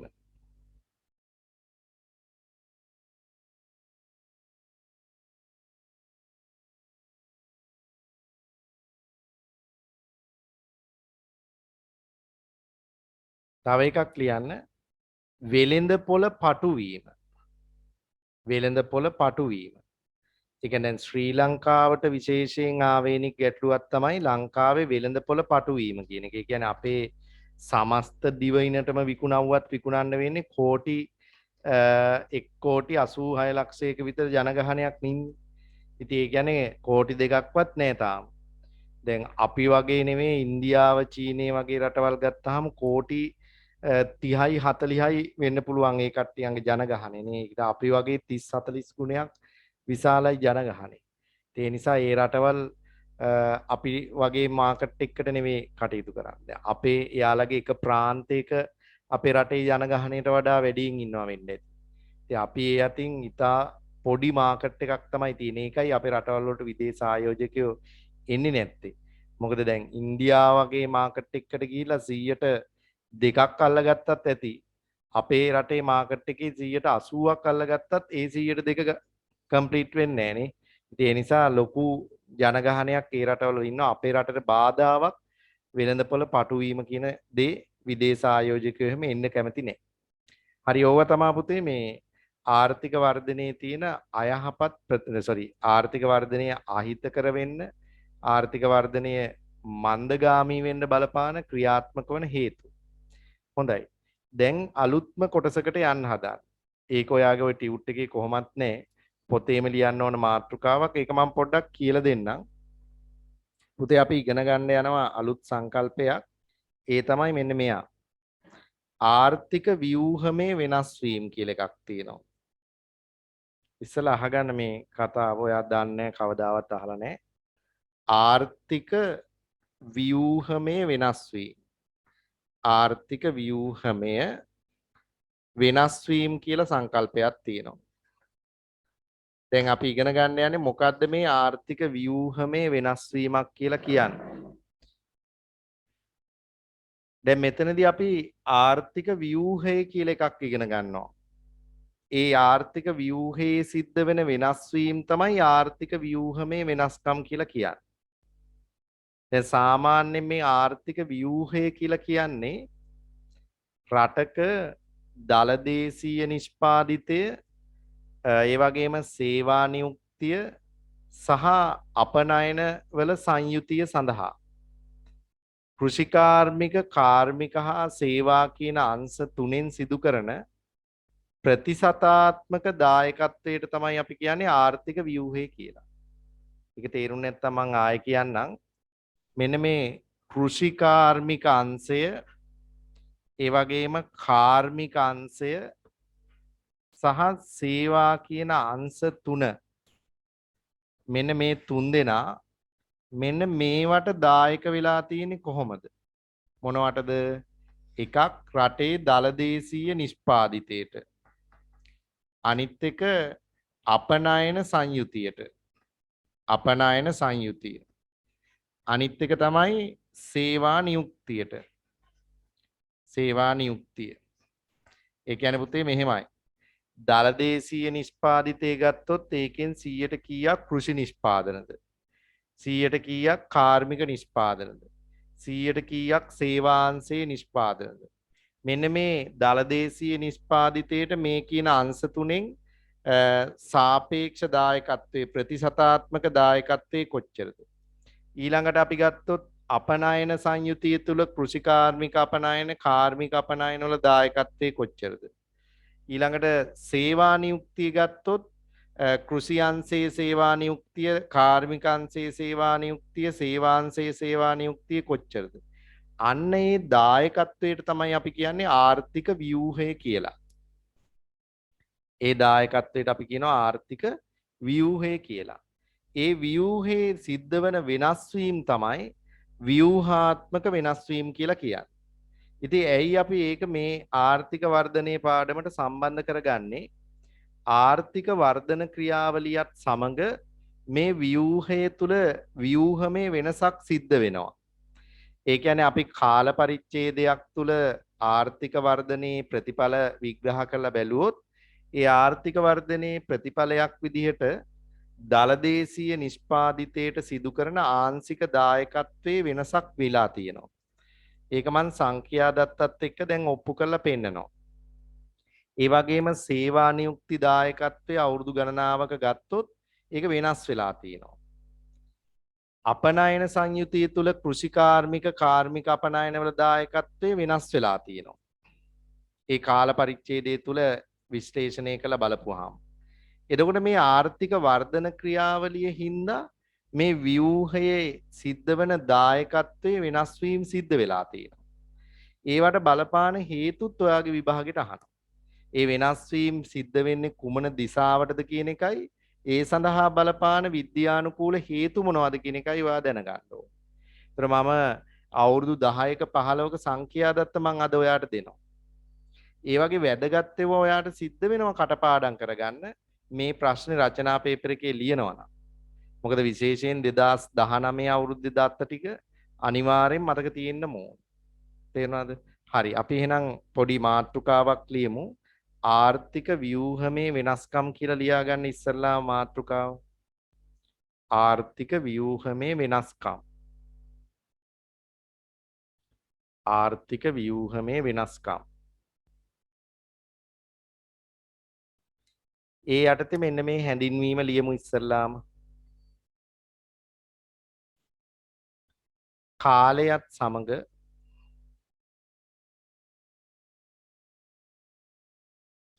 ආර්ථිකයේ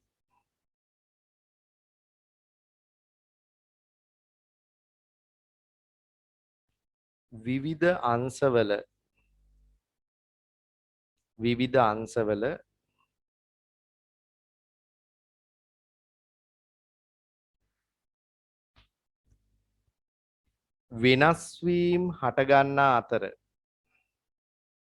වෙනස් වීම හටගන්නා අතර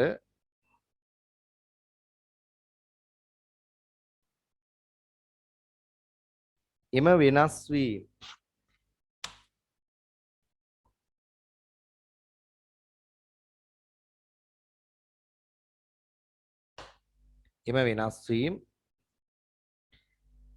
ආර්ථිකයේ ව්‍යූහමේ වෙනස් වීම ලෙස හඳුන්වයි. එම වෙනස් වීම ආර්ථිකයේ ව්‍යූහමේ වෙනස් වීම ලෙස හඳුන්වයි.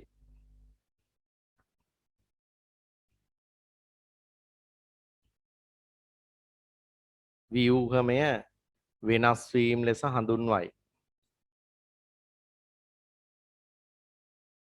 වෙනම ඡේදකින් ලියන්න.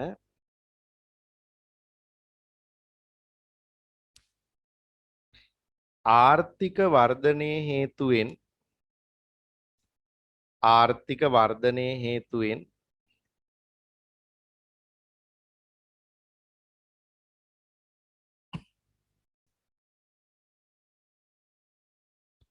ආර්ථික ව්‍යූහයේ ඇතිවන ආර්ථික ව්‍යූහයේ ඇතිවන එවැනි වෙනස්කම් කිහිපයක් පහත වේ. එවැනි වෙනස්කම් කිහිපයක් පහත වේ.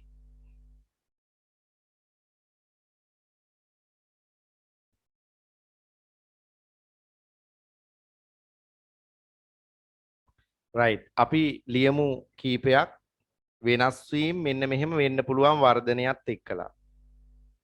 එක දළදේශීය නිෂ්පාදිතයේ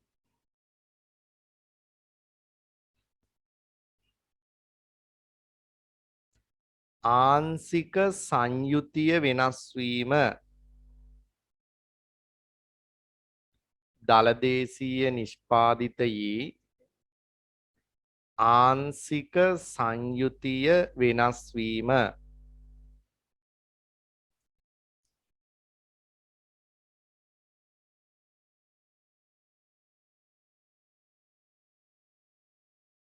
දෙක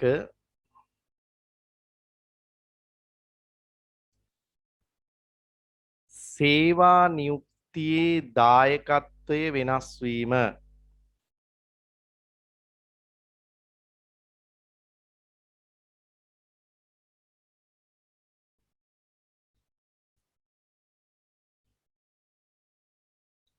සේවා නියුක්තියේ දායකත්වය වෙනස් වීම.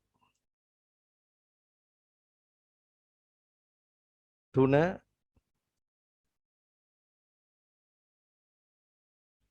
විදේශ වෙළඳාමේ ව්‍යූහය වෙනස් වීම. විදේශ වෙළඳාමේ ව්‍යූහය වෙනස් වීම.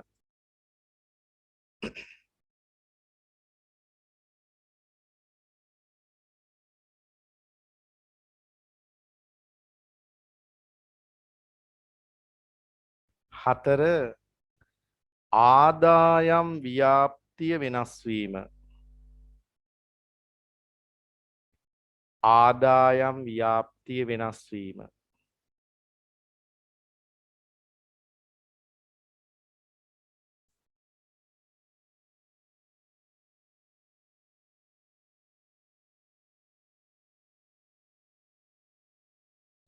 ඊළඟට නාගරීකරණය. නාගරීකරණය.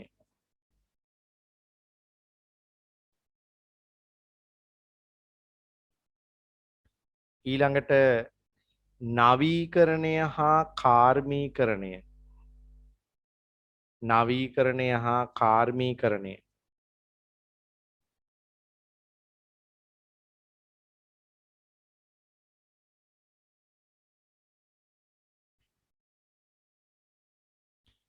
ඊළඟට පරිභෝජන රටාව වෙනස් වීම. පරිභෝජන රටාව වෙනස් වීම.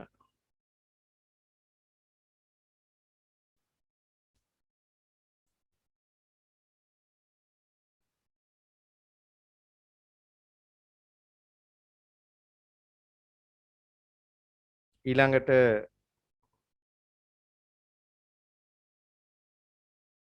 නිෂ්පාදන සාධකවල ඵලදායීතාව ඉහළ යාම.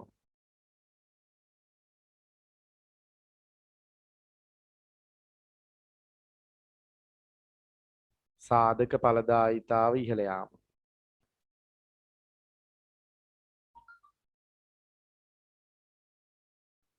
ඊළඟට නිෂ්පාදන ක්‍රමශිල්ප වෙනස් වීම. නිෂ්පාදන ක්‍රමශිල්ප වෙනස් වීම.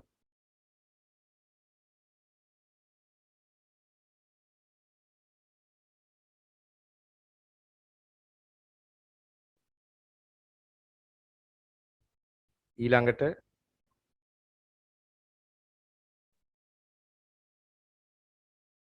සමාජ ආකල්ප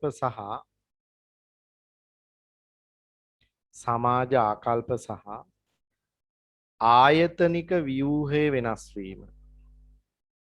සමාජ ආකල්ප සහ ආයතනික ව්‍යුහයේ වෙනස් වීම.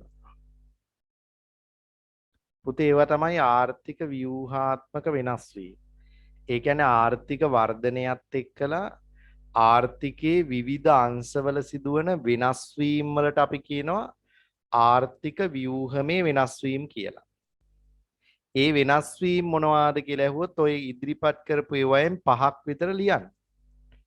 ඒවා අහලා තියෙන විභාගවලට ඔයා පේපර් අරන් බලන්න ඕවා ඔය පිටින්ම අහලා තියෙන. ඒතර මේ තියරි උගන්වන මේ මාතෘකා ඒ විදිහටම විභාගෙට අහලා තියෙන. ඒවම තමයි විභාගෙට අහන්නේ ඒවම පාඩම් කරගත්තා නම් හරි. හරි එහෙනම් ඊළඟ මාතෘකාව ලියන්න ආර්ථික ව්‍යුහය ඉකොනොමික් ස්ට්‍රක්චර් කියන එක. ආර්ථික ව්‍යුහය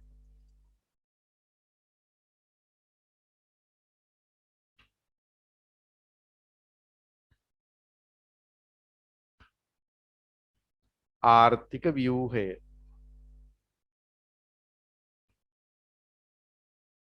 හරි. දැන් ඔයාට මම ඒක කියලා දුන්නා ඇත්තටම. ඔයාට මතක් කරන්න බලන්න මම මොකද්ද කියලා දුන්නේ කියලා. මේ ඇඳලා කියලා දුන්නේ ආර්ථික ව්‍යුහය.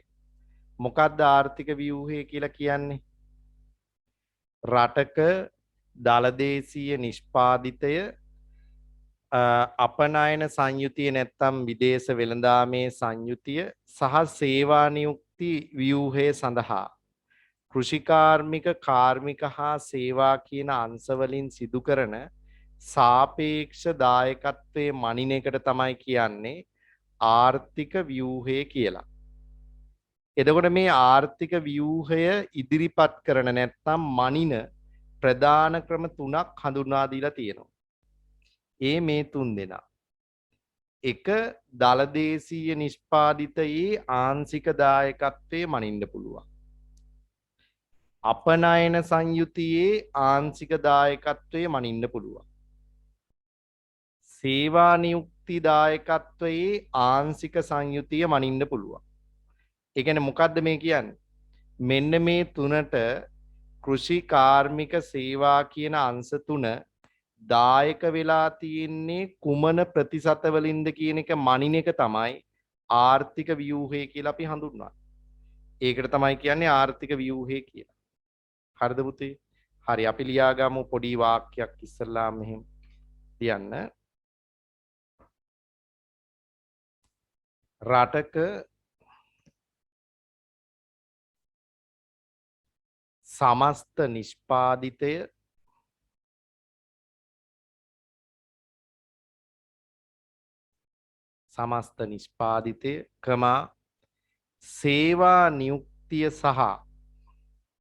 සේවා නියුක්තිය සහ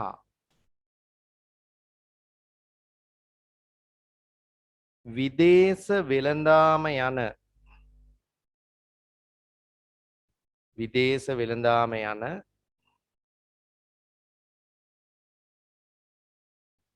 සාර්ව ආර්ථික විචල්යන්ට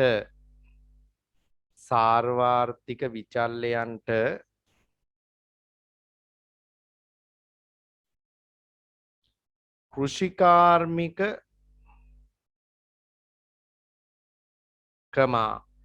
කාර්මික සහ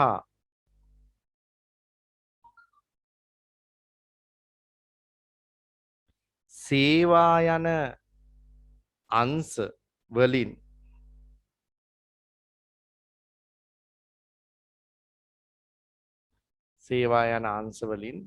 සිදු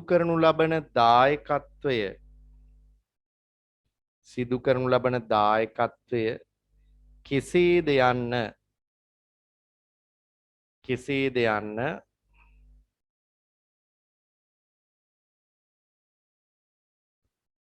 ආර්ථික ව්‍යුහය මගින්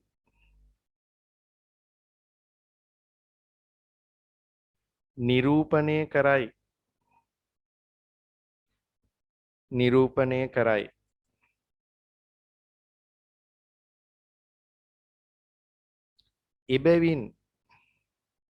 එබැවින්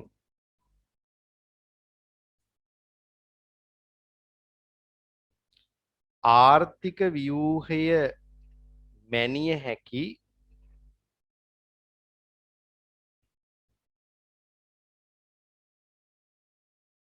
ආර්ථික ව්‍යූහයේ මැනිය හැකි ප්‍රධාන ක්‍රම තුනකි. ප්‍රධාන ක්‍රම තුනකි.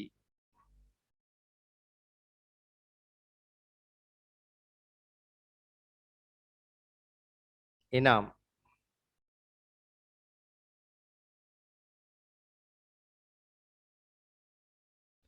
right ලියාගන්න පළවෙනි එකන නිෂ්පාදන ව්‍යූහය. නිෂ්පාදන ව්‍යූහය.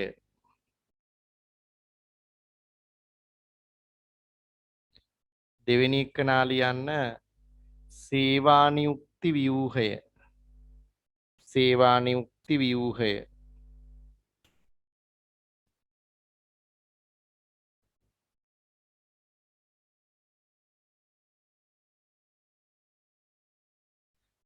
තුන්වෙනි එකනා ලියන්න විදේශ වෙළඳාමේ ව්‍යූහය. විදේශ වෙළඳාමේ ව්‍යූහය.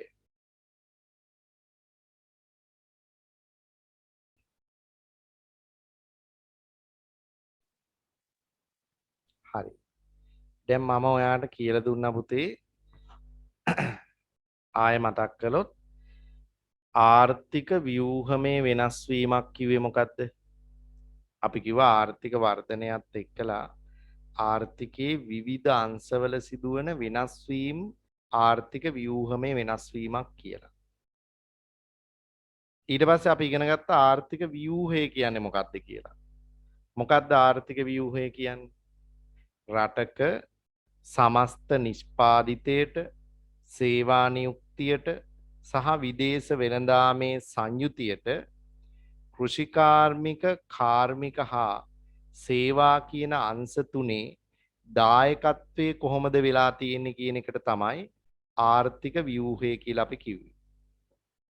ඒ නිසා අපි ඉගෙන ගත්ත ආර්ථික ව්‍යූහයේ මනින ක්‍රම තුනක් තියෙනවා. එක තමයි නිෂ්පාදන ව්‍යූහය, අනිත් එක්කනට අපි කිව්වා සේවා නියුක්ති ව්‍යූහය, අනිත් එක්කනට අපි කිව්වා විදේශ වෙළඳාමේ ව්‍යූහය මැනීම.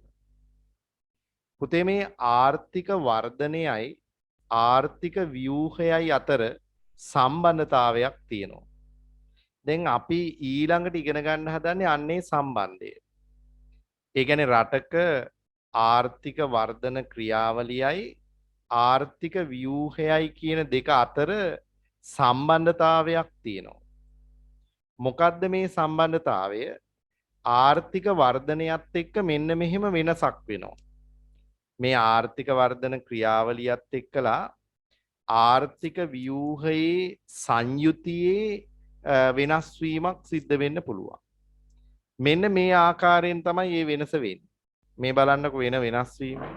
පළවෙනි එක තමා පුතේ ඔය ආර්ථික ව්‍යූහයේ තුල කෘෂිකාර්මික අංශයේ කෘෂි අංශයේ දායකත්වය ක්‍රමයෙන් පහළ යනවා. ඒ කියන්නේ අපි කතා කරපු කෘෂිකාර්මික අංශය නිෂ්පාදන සේවා නියුක්තිය ඒ වගේම අපනයන සංයුතියට කෘෂිකාර්මික අංශයෙන් කරන දායකත්වයේ ක්‍රමයෙන් පහළ යනවා. ඊළඟට දෙවෙනි වෙනස් වීම තමයි කාර්මික හා සේවා කියන අංශ වලින් සිදු කරන දායකත්වය ඉහළ යනවා. තුන්වෙනි කාරණේ තමයි සේවා අංශය ප්‍රමුඛතම ස්ථානයේ බවට පත් වෙනවා. අංක 1 බවට පත් වෙනවා. මේක තමයි පුතා ආර්ථික වර්ධනයයි ආර්ථික ව්‍යූහයයි අතර තියෙන වෙනස් වීම. නැත්තම් සම්බන්ධය.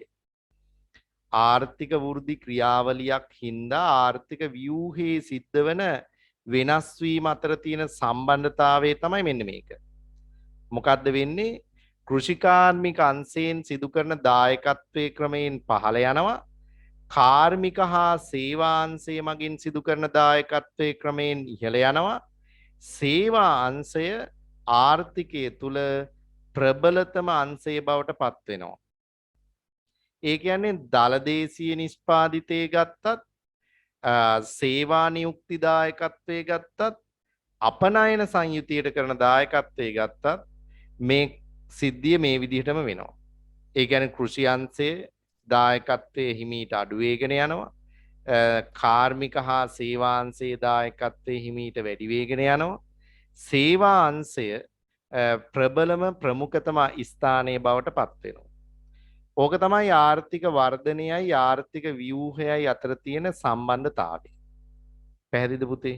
හරි. එතකොට ඒ සඳහා බලපාන හේතු ප්‍රධාන දෙකක් අපි හඳුනගෙන තියෙනවා.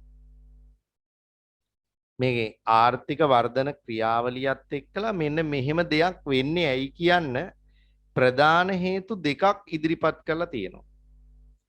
ඒ හේතු දෙකට තමයි ලකුණු වෙන් වෙලා තියෙන්නේ. මොනවද මේ හේතු දෙක? බලන්න ඔයාට මේක තේරෙනවද කියලා හරියටම. විද්‍යානුකූල හේතු දෙකක්. පුතේ පළවෙනි හේතුව තමයි ආර්ථික වර්ධන ක්‍රියාවලියත් සමග කෘෂි අංශයේ නිෂ්පාදන සඳහා තියෙන ඉල්ලුමේ අඩුවීමක් වෙනවා. ඒ කියන්නේ අපි කෘෂි අංශයේ නිෂ්පාදන වලට සාමාන්‍යයෙන් කියන්නේ ප්‍රාථමික නිෂ්පාදන කියලා. එතකොට කාර්මික හා සේවාංශයේ නිෂ්පාදන වලට කියනවා ද්විතීක හා තෘතීක නිෂ්පාදන කියලා. එතකොට වෘද්ධියේ ප්‍රතිඵලයක් ලෙස ප්‍රාථමික නිෂ්පාදන කෘෂිකාර්මික නිෂ්පාදන වලට තියෙන ඉල්ලුම ක්‍රමයෙන් පහළ යනවා. කාර්මික හා සේවාංශයේ නිෂ්පාදන වලට කරන ඉල්ලුම ක්‍රමයෙන් වැඩි වෙනවා. ඒක තමයි ඇත්ත. දැන් ඔයාට ඒක තේරෙන්නේ නැත්නම් මම මේ කියන උදාහරණයෙන් තේරුම් ගන්න උත්සාහ කරා. පුතේ කෘෂිකාර්මික නිෂ්පාදන කියන්නේ ප්‍රාථමික ගණයේ නිෂ්පාදන. දැන් පොල් ගත්තොත් පොල් ගෙඩිය ගත්තොත් ප්‍රාථමිකයි. පොල් කිරි හෝ පොල් කිරි හදන පොල් පිටි වශයෙන් තියෙනවා. බලන්න දැන් කඩවල වල තියෙනවා කිරි පිටි. ඒ කියන්නේ පොල් කිරි පිටි තියෙන. දී කරලා ගන්න තියෙන්නේ. ඒවත් ද්විතීකයි. ඒ කියන්නේ කාර්මික නිෂ්පාදනය. පොල් තෙල් ගත්තත් කාර්මික නිෂ්පාදනය. ඒත් අපි ගත්තොත් එහෙම මිරිස් ගහෙන් කඩපු ගමන් ඒක ප්‍රාථමික නිෂ්පාදනය. මිරිස් කුඩු කියන්නේ ද්විතීක නිෂ්පාදනය. එතකොට අපි එළවලු ගහෙන් කඩපු ගමන් ප්‍රාථමිකයි. හැබැයි මේ එළවලු තම්බලා බෙදලා කර කරලා මොනවා හරි කරලා පැකට් කරලා ටින් කරලා ඒ තියෙන්නේ කාර්මිකයි. මාළුව අල්ලගත්ත ගමන් ඒක ප්‍රාථමිකයි. ඒක සැමන් බවට පත් කරපුවාම ද්විතීකයි. දැන් මගේ තර්කය බලන්න ඉදිරිපත් කරන එක ඔයාලට තේරෙනවද කියලා. අපි පුතා ආර්ථික වර්ධනයත් එක්ක මිනිස්සු කාර්යබහුල වෙනවා. නාගරීකරණය, කාර්මීකරණය මගින් මිනිස්සු කාර්යබහුල සංකීර්ණ ජීවිතයකට පත් වෙනවා. ඒ හරහා අපි මාළු අර අල්ලපු මාළුද ගන්න හදන්නේ සැමන් ටින් එකද? මිරිස් කරල් ටිකද ගන්න හදන්නේ මිරිස් කුඩු එකද? ඒ වගේම පොල් ගෙඩියද ගන්න හදන්නේ පොල් කිරි පිටි නැත්තම් පොල් තෙල් එක ඒකද ගන්න හදන්නේ? දැන් ඔයා බලන්න තර්ක කරලා ඉගෙන ගත්තොත් අපි ඇත්තටම වැඩි ඉල්ලුමක් කරන්නේ ද්විතීක භාණ්ඩයට මිසක් ප්‍රාථමික භාණ්ඩයට නෙවෙයි. ඒ වගේම ආර්ථික වර්ධනයත් එක්ක මිනිස්සුන්ගේ ආදායම් මට්ටම ඉහළ ගියපුවාම මිනිස්සු සුඛෝපභෝගී ජීවිතයකට අවශ්‍ය දේවල් තමයි ඉල්ලන්නේ. එතනදී වඩා වැදගත් වෙන්නේ සේවාංශේ නිෂ්පාදන. sannivedana සේවා, ප්‍රවාහන සේවා, අධ්‍යාපන සේවා, සෞඛ්‍ය සේවා සඳහා මිනිස්සු කරන වියදම් වැඩි කරනවා. විදේශගත වෙලා හරි උගන්වන්න බලන්න. ප්‍රයිවට් හොස්පිටල් එකකින් තමයි බෙහෙත් ගන්න හදන්නේ. තමන්ගෙම කියලා වාහනයක් පදින්න. ඊට පස්සේ ඔන්ලයින් තාක්ෂණය, ඒ වගේම ඩයලොග් ටීවී නේද? ඒ කියන්නේ මොනවද මම මේ කියන්නේ? අපි ඉල්ලන්නේ පුතේ ද්විතීක දේවල් සහ තෘතීක දේවල් ඉල්ලන්නේ. සේවා අංශයේ සහ කාර්මික අංශයේ භාණ්ඩ වලට කරන ඉල්ලුම තමයි වැඩි වෙන්නේ. අර ප්‍රාථමික නිෂ්පාදන වලට කරන ඉල්ලුම ටිකෙන් ටික අඩු වෙනවා. එතකොට කෘෂි අංශයට කරන ඉල්ලුම අඩු වෙද්දී කෘෂි නිෂ්පාදන වෙනුවෙන් වැය කරන සම්පත් ප්‍රමාණයත් අඩු කරනවා. ඒතර කාර්මික හා සේවා අංශය තුල තමයි වැඩි ආයෝජනයක් කරන්නේ. ඒ නිසා නිෂ්පාදන ව්‍යූහය ගත්තත් අපනයන ව්‍යූහය ගත්තත් සේවා නියුක්ති ව්‍යූහය ගත්තත් කෘෂි අංශයේ දායකත්වයේ හිමින් හිමින් අඩු වෙලා කාර්මික හා සේවා අංශයේ දායකත්වයේ වැඩි වෙනවා. එතනත් වැඩිම දායකත්වයක් දෙන අංශයේ බවට පත් වෙන්නේ සේවා අංශය. ඔන්න ඕක තමයි ආර්ථික වර්ධනයත් සමග සිද්ධ වෙන ව්‍යූහයේ වෙනස් වීම. ආර්ථික ව්‍යූහයයි ආර්ථික වර්ධනයයි අතර තියෙන සම්බන්ධතාවය. හේතු සහිතව තමයි මම ඔයාට ඔය කියලා දුන්නේ. ඒතකොට එක හේතුවක් තමයි මේ ඉල්ලුමේ වෙනස් වීම. මං කිව්වා හේතු දෙකක් තියෙනවා කියලා. පුතේ අනිත් හේතුව මෙන්න මේකයි. මොකද්ද? ආර්ථික වර්ධනයත් සමග කෘෂි අංශය සඳහා නව තාක්ෂණයේ භාවිත කිරීමේ ප්‍රතිඵලයක් විදිහට කෘෂි අංශයේ ශ්‍රම ඵලදායීතාව වර්ධනය වෙනවා. ඒ තුලින් කෘෂි අංශයේ අතිරික්ත ශ්‍රමය බිහි වෙනවා. ඒ බිහි වෙච්ච අතිරික්ත ශ්‍රමය සේවා නියුක්ත වෙන්නේ කාර්මික හා සේවා අංශය තුල. ඒකත් මම මෙහෙම උදාහරණයකින් කියන්නම්. අතීතයේ බැලුවොත් ඔයාලගේ ගමේ තියෙන කුඹුරක ගොයන් කපන්න, මඩ වැඩ කරන්න විශාල මිනිස්සු පිරිසක් හිටියා. ගොයන් කපන කාලේ ඔය කියන සුනාමි යන්ත්‍ර භූතයෝ හිටියේ නෑ. මං කියන්නේ මේ මෑත යුගයේ නෙවෙයි. මේ වෙනස වෙලා තියෙන්නේ ආර්ථික වර්ධනයත් එක්ක කියලායි ඔප්පු කරන්නේ. දරොයි කියන අතීත සමාජය තුල මිනිස්සු තමයි ඔය ඔක්කොම කළේ. මිනිස්සු 30ක් 20ක් වැඩ ගෙවල් වල වෙනම ගෙයක් හදාගෙන කාමර හදාගෙන වැඩට එන මිනිස්සු නවත්තගෙන තම්බි මිනිස්සු වෙන්න පුළුවන්. ගොයන් කපන්න. ඔයාලගේ තාත්තලා අම්මලාගෙන් අහලා බලන්න. ඔයාටත් මතක ඇති මේ වගේ ඉතිහාසයක්. එතකොට අද මොකද වෙලා තියෙන්නේ? අද ගෙදර අයිතිකාරයා කුඹුරේ අයිතිකාරයාවත් සමහරට කුඹුරට යන්නේ නැහැ. ගෝලයයි භූතයයි දෙන්න ගිහිල්ලා අක්කර ගානක් ඉවර කරනවා දවසකට. එතකොට අර 20ක් 30ක් කරපු වැඩ අද දෙන්නෙක් කරනවා. එතකොට යන්ත්‍ර භාවිතය නිසා ශ්‍රම ඵලදායීතාව වර්ධනය වෙලා. එතකොට කෘෂි අංශය තුල අතිරික්ත ශ්‍රමය බිහි වෙලා. දැන් මේ බිහි වෙච්ච අතිරික්ත ශ්‍රමය මොකද වෙන්නේ? අන්න ඒ අය තමයි ඒ කොල්ල කෙල්ල ටික තමයි එක්ක ගාමන්ට් ඉන්ඩස්ට්‍රි එකට වැඩට ගිහිල්ලා. එහෙම නැත්නම් හොස්පිටල් එකේ ඇටෙන්ඩන්ට් වැඩේට ගිහිල්ලා. එහෙම නැත්නම් ඉස්කෝලවල සිකියුරිටි ගාඩ් වැඩේට ගිහිල්ලා. බලන්න මේ පිරිස නෙමෙයිද ඉන්නේ කියලා. ඒ හිටපු පිරිස තමයි ඒ ඉන්නේ.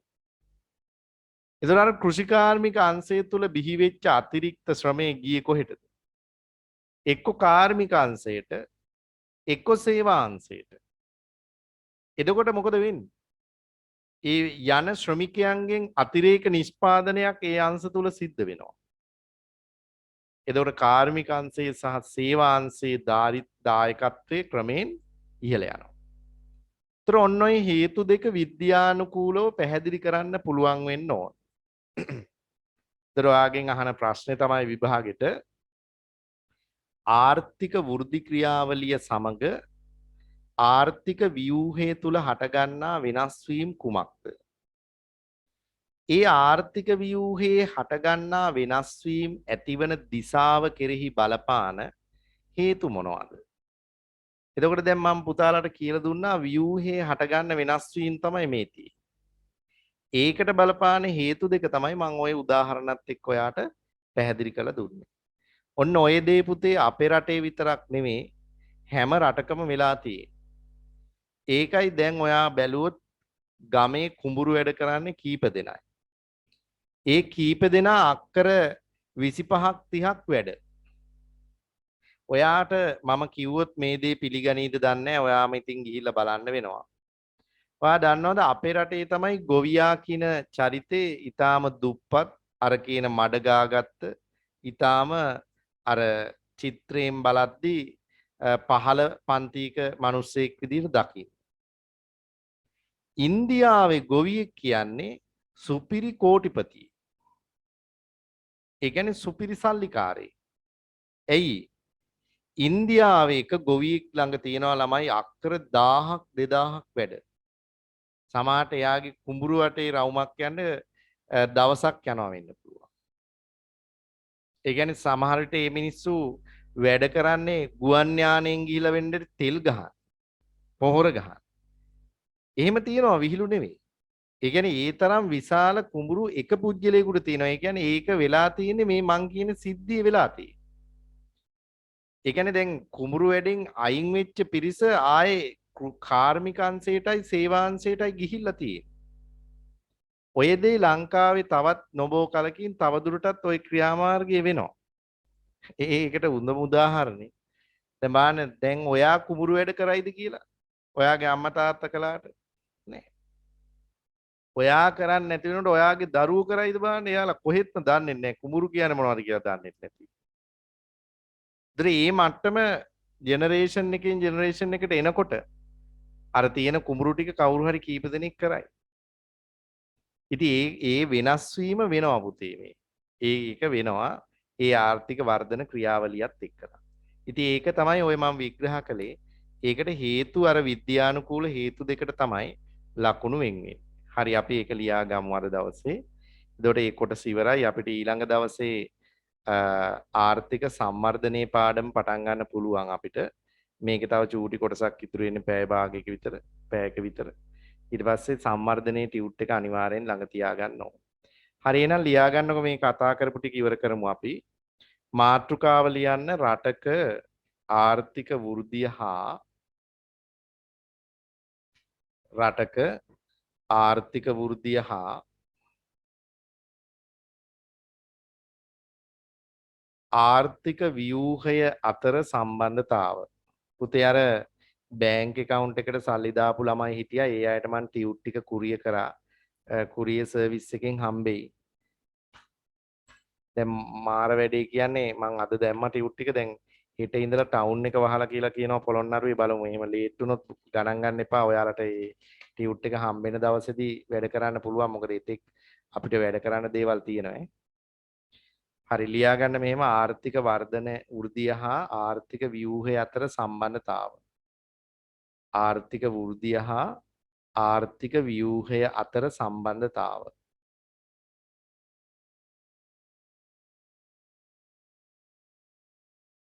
රයිට් ලියන්න මෙහෙම. එතන පොඩි වාක්‍යයක් ලියලිමු ඉස්සල්ලාම. ලියන්න. ආර්ථික වෘද්ධි ක්‍රියාවලියත් සමග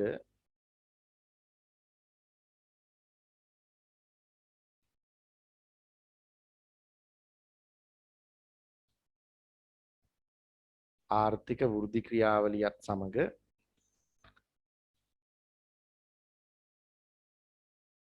රටක නිෂ්පාදන ව්‍යූහය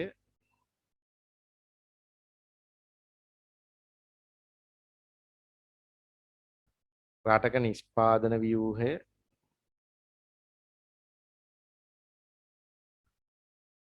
සේවා නියුක්ති ව්‍යූහය සහ සේවා නියුක්ති ව්‍යූහය සහ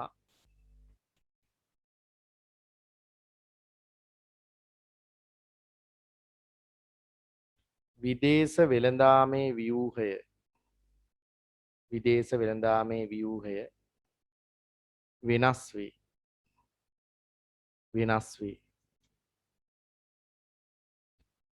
ඒකල පොඩි තරු ලකුණක් දාලා අලුත් රූලකින් මේ මාතෘකාව ලියන්න. නිෂ්පාදන ව්‍යූහයේ සිදුවන වෙනස්කම්. ඒක වෙන වෙනම කියලා දෙන්න හදා. නිෂ්පාදන ව්‍යූහයේ සිදුවන වෙනස්කම්. අපි ඉස්සලා බලන්න නිෂ්පාදන ව්‍යූහයට මොකද වෙන්නේ? නිෂ්පාදන ව්‍යූහයේ සිදුවන වෙනස්කම්. හරි. ඒක ලියා ගන්න මං කියලා දුන්නනේ ඒක වෙන හැටි සංඛ්‍යා දත්ත අනුව ඔප්පු කිරීම අපි කරනවා. එකින් එක කියලා දෙනවා. ලියන්න මෙහෙම. ආර්ථික වෘද්ධි ක්‍රියාවලියේදී ආර්ථික වෘද්ධි ක්‍රියාවලියේදී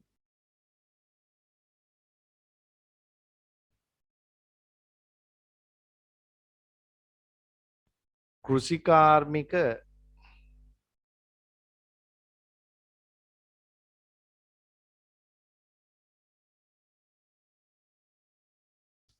කාර්මික හා සේවා යන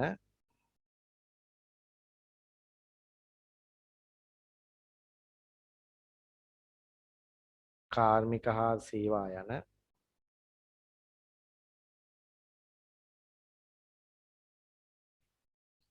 අංශ තුනේම ප්‍රසාරණයක් සිදුවේ.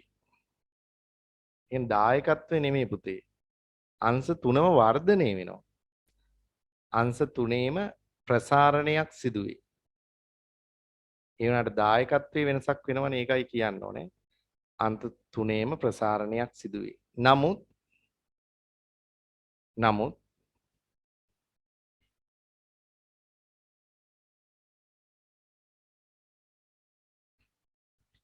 නිෂ්පාදිත ව්‍යුහය තුල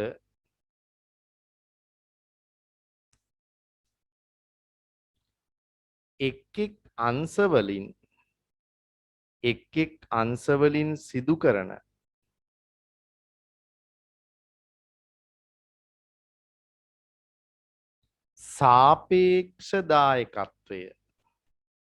සාපේක්ෂ දායකත්වය පහත අයුරින් වෙනස් වේ.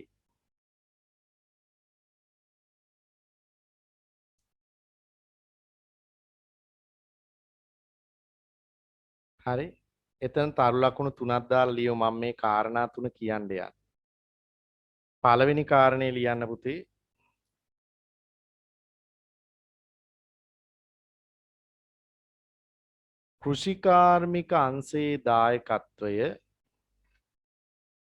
කෘෂිකාර්මික අංශයේ දායකත්වය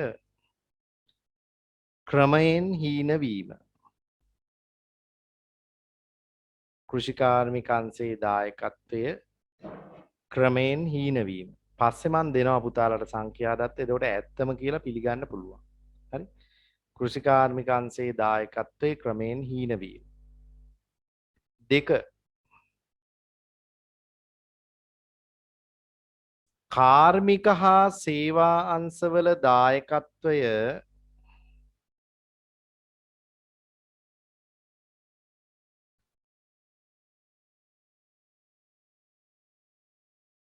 ක්‍රමයෙන් වර්ධනය වීම.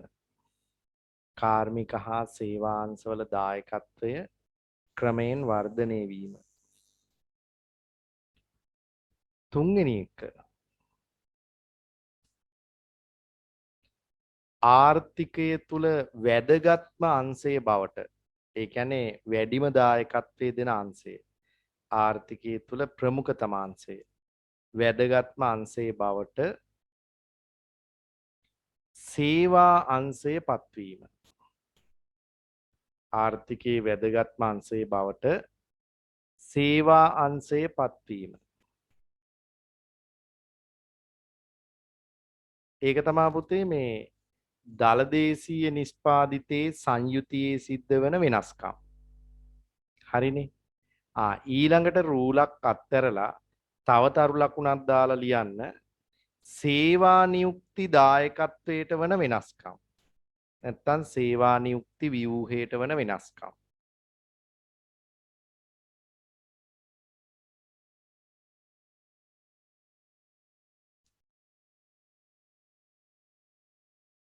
හරි. එතනත් වෙන්නේ පුතේ අර සිද්ධියමයි. මොකක්ද එතන වෙන්නේ?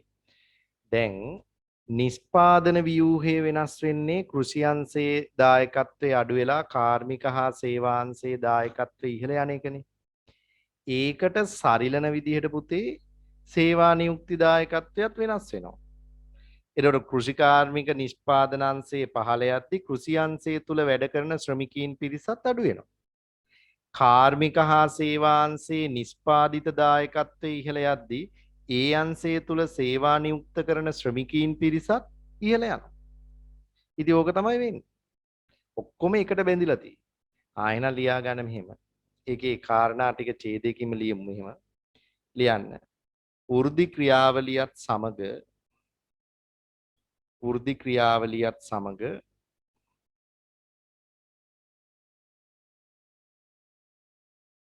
නිෂ්පාදිත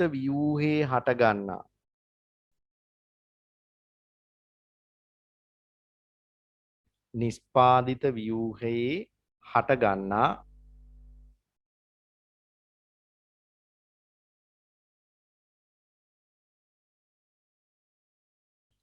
වෙනස් වීම් වලට අනුකූලව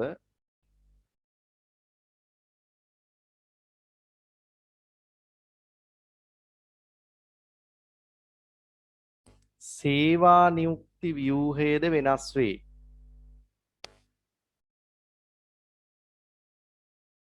සේවා නියුක්ති ව්‍යූහයේද වෙනස් වේ.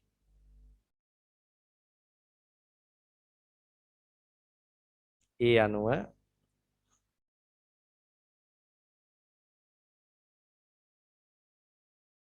කෘෂි අංශය තුල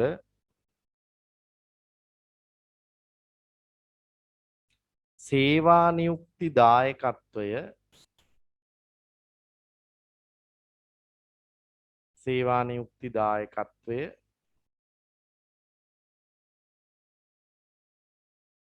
ක්‍රමයෙන් පහළ යන අතර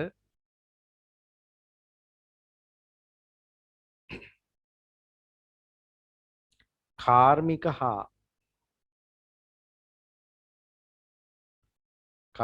හා සේවා අංශයේ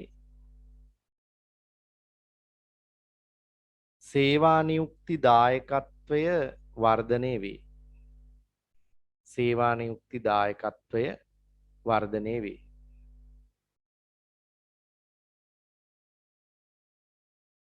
හරි ඊළඟට ආයෙත් රූලක් අත්හැරලා තුන්වෙනි එකනා ලියන්න පුතේ.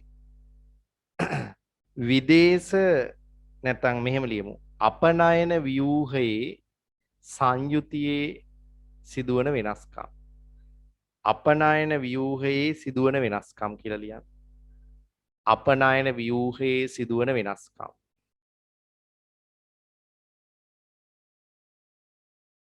හරි පුතාලට මතක නම් විදේශ වෙළඳාම් පාඩමේදී කියලා දුන්නා අපේ ලංකාවේ අපනයන සංයුතිය තුල ප්‍රධාන අපනයන වර්ග 4ක් තියෙනවා. මොනවද? කෘෂිකාර්මික අපනයන, කාර්මික අපනයන, ඛනිජමය අපනයන සහ වෙනත් අපනයන කියලා වර්ග 4ක් තියෙනවා. ඔතන පුතා මේ අපිට වැදගත් වෙන්නේ කෘෂි හා කාර්මික අපනයන වලට වන බලපෑම. ආර්ථික වර්ධන ක්‍රියාවලියත් එක්කලා නිෂ්පාදන ව්‍යූහයේ සිදුවන වෙනස් වීම හමුවේ අපනයන සංයුතියේ දායකත්වයත් වෙනස් වෙනවා. ඒ අනුව කෘෂිකාර්මික අපනයන වල දායකත්වයේ ක්‍රමයෙන් පහළ ගිහිල්ලා කාර්මික අපනයන වල දායකත්වයේ ක්‍රමයෙන් ඉහළට එනවා. දැන් ඒක සරලව ඔයාට මතක් කරන්න දෙන්න පුළුවන් හොඳම උදාහරණය තමයි 1977 දී අපේ රටේ විවෘත ආර්ථික ක්‍රමයේ ගේන්න කලින් අපේ රටේ වැඩිම අපනයන දායකත්වයක් තිබුණේ තේවලේ. තේවල අපනයන දායකත්වයේ 76ක් විතර තිබුණා. ඔයා දන්නවද අද වෙනකොට තේවල අපනයන දායකත්වයේ 14ක් විතර. අද වැඩිම අපනයන දායකත්වයේ තියෙන පුතේ රෙදිපිලි හා ඇඟලුම් වලින්. එතකොට ඔයාලට තේරෙනවා අපනයන සංයුතිය උඩු යටිකුරු වෙලා තියෙන්නේ. ඒ කියන්නේ කෘෂිකාර්මික අපනයන වල ඉඳලා කාර්මික අපනයන වලට මාරු වෙලා තියෙන්නේ.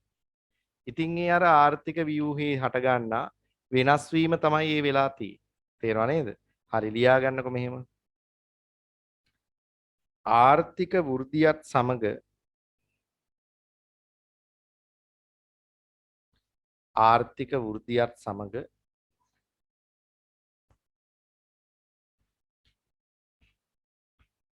නිෂ්පාදන ව්‍යූහයේ හටගන්නා නිෂ්පාදන ව්‍යූහයේ හටගන්නා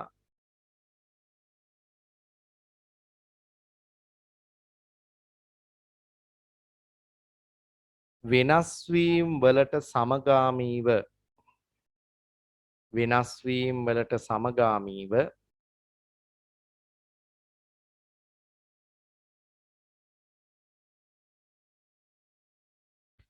අපනයන සංයුතියද වෙනස් වේ. අපනයන සංයුතියද වෙනස් වේ.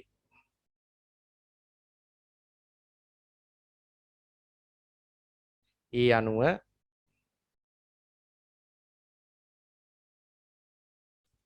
කෘෂි අපනයනවල දායකත්වය ක්‍රමයෙන් අඩු වී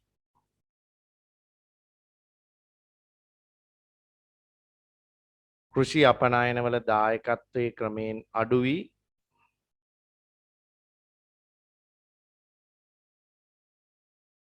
කාර්මික අපනයනවල දායකත්වයේ ඉහළ යයි.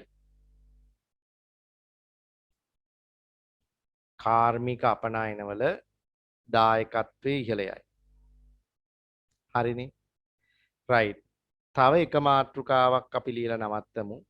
මොකද අපි ඉගෙන ගත්ත කාරණා ටික එතකොට ලියාගත්ත වෙනවා.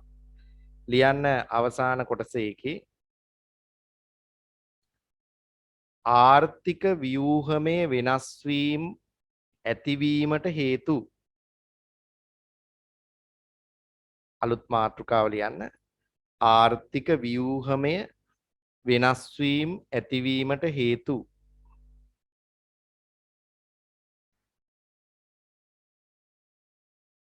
හේතු දෙකයි තියෙනවා කිව්වේ. ඒකේ පළවෙනි හේතුව ඉස්සලා ලියමු මං කියලා දුන්නා දැන්. පළවෙනි හේතුව ලියන්න. පාරිභෝගික ඉල්ලුම් ව්‍යූහයේ සිදුවන වෙනස් වීම. පාරිභෝගික ඉල්ලුම් ව්‍යූහයේ සිදුවන වෙනස් වීම.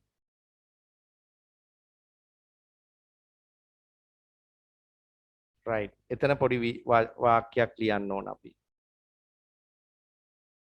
ලියන්න. ආර්ථික වර්ධනයත් සමග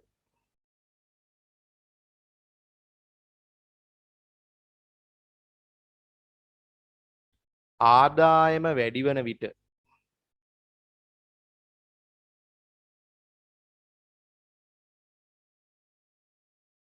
පාරිභෝගිකයින්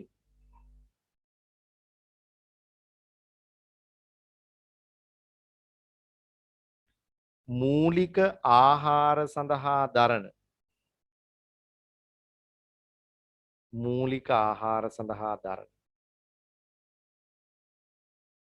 වියදම අඩුකොට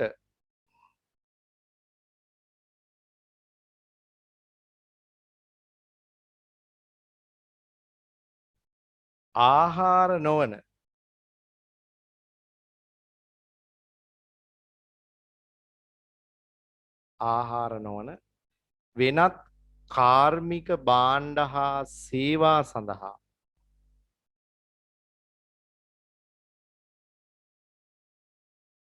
කරන වියදම් වැඩි කරයි.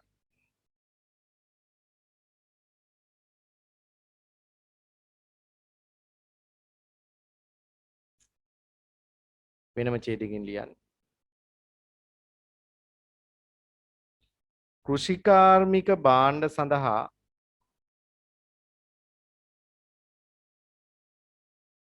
කෘෂිකාර්මික භාණ්ඩ සඳහා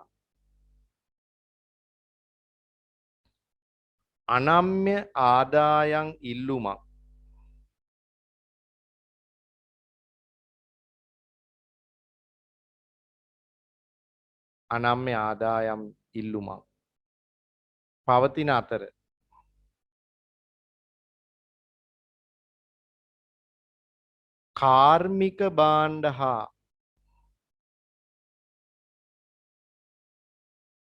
කාර්මික භාණ්ඩ හා සේවා සඳහා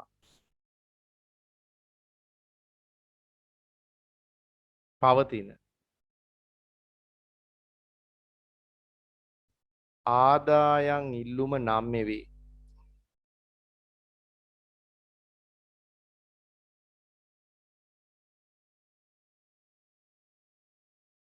ඒ අනුව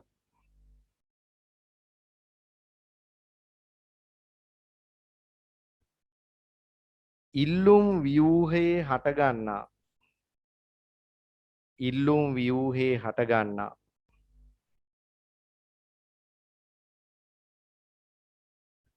වෙනස් වීමට අනුව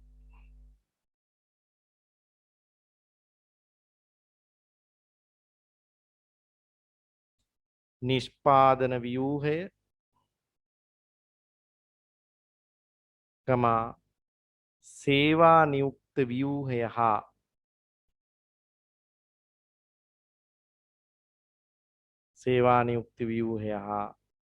වෙළඳාමේ ව්‍යූහයද වෙනස් වේ. ඒක තමයි පළවෙනි හේතුව.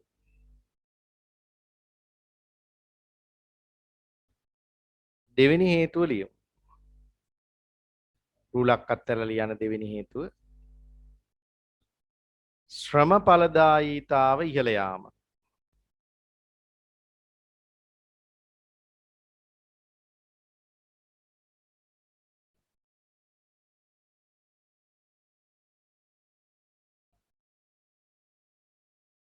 කියන්න වර්ධන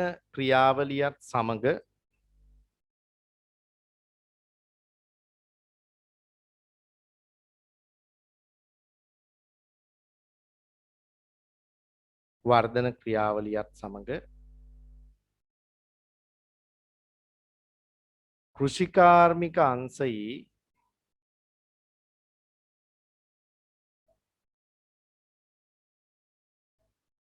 කෘෂිකාර්මික අංශයේ ශ්‍රම බලදායීතාව වර්ධනය වේ.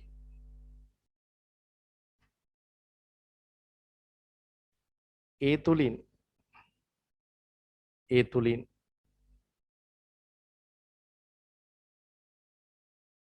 කෘෂි අංශය තුල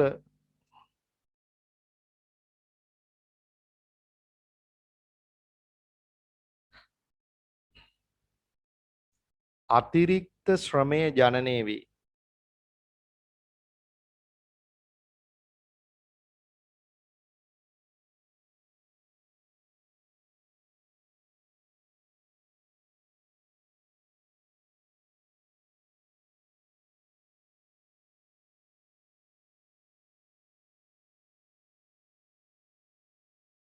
එකී අතිරික්ත ශ්‍රමය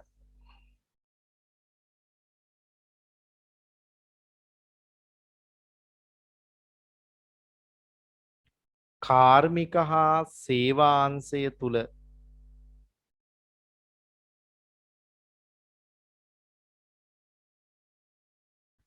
සේවා නියුක්ත කිරීමේ ප්‍රතිඵලයක් ලෙස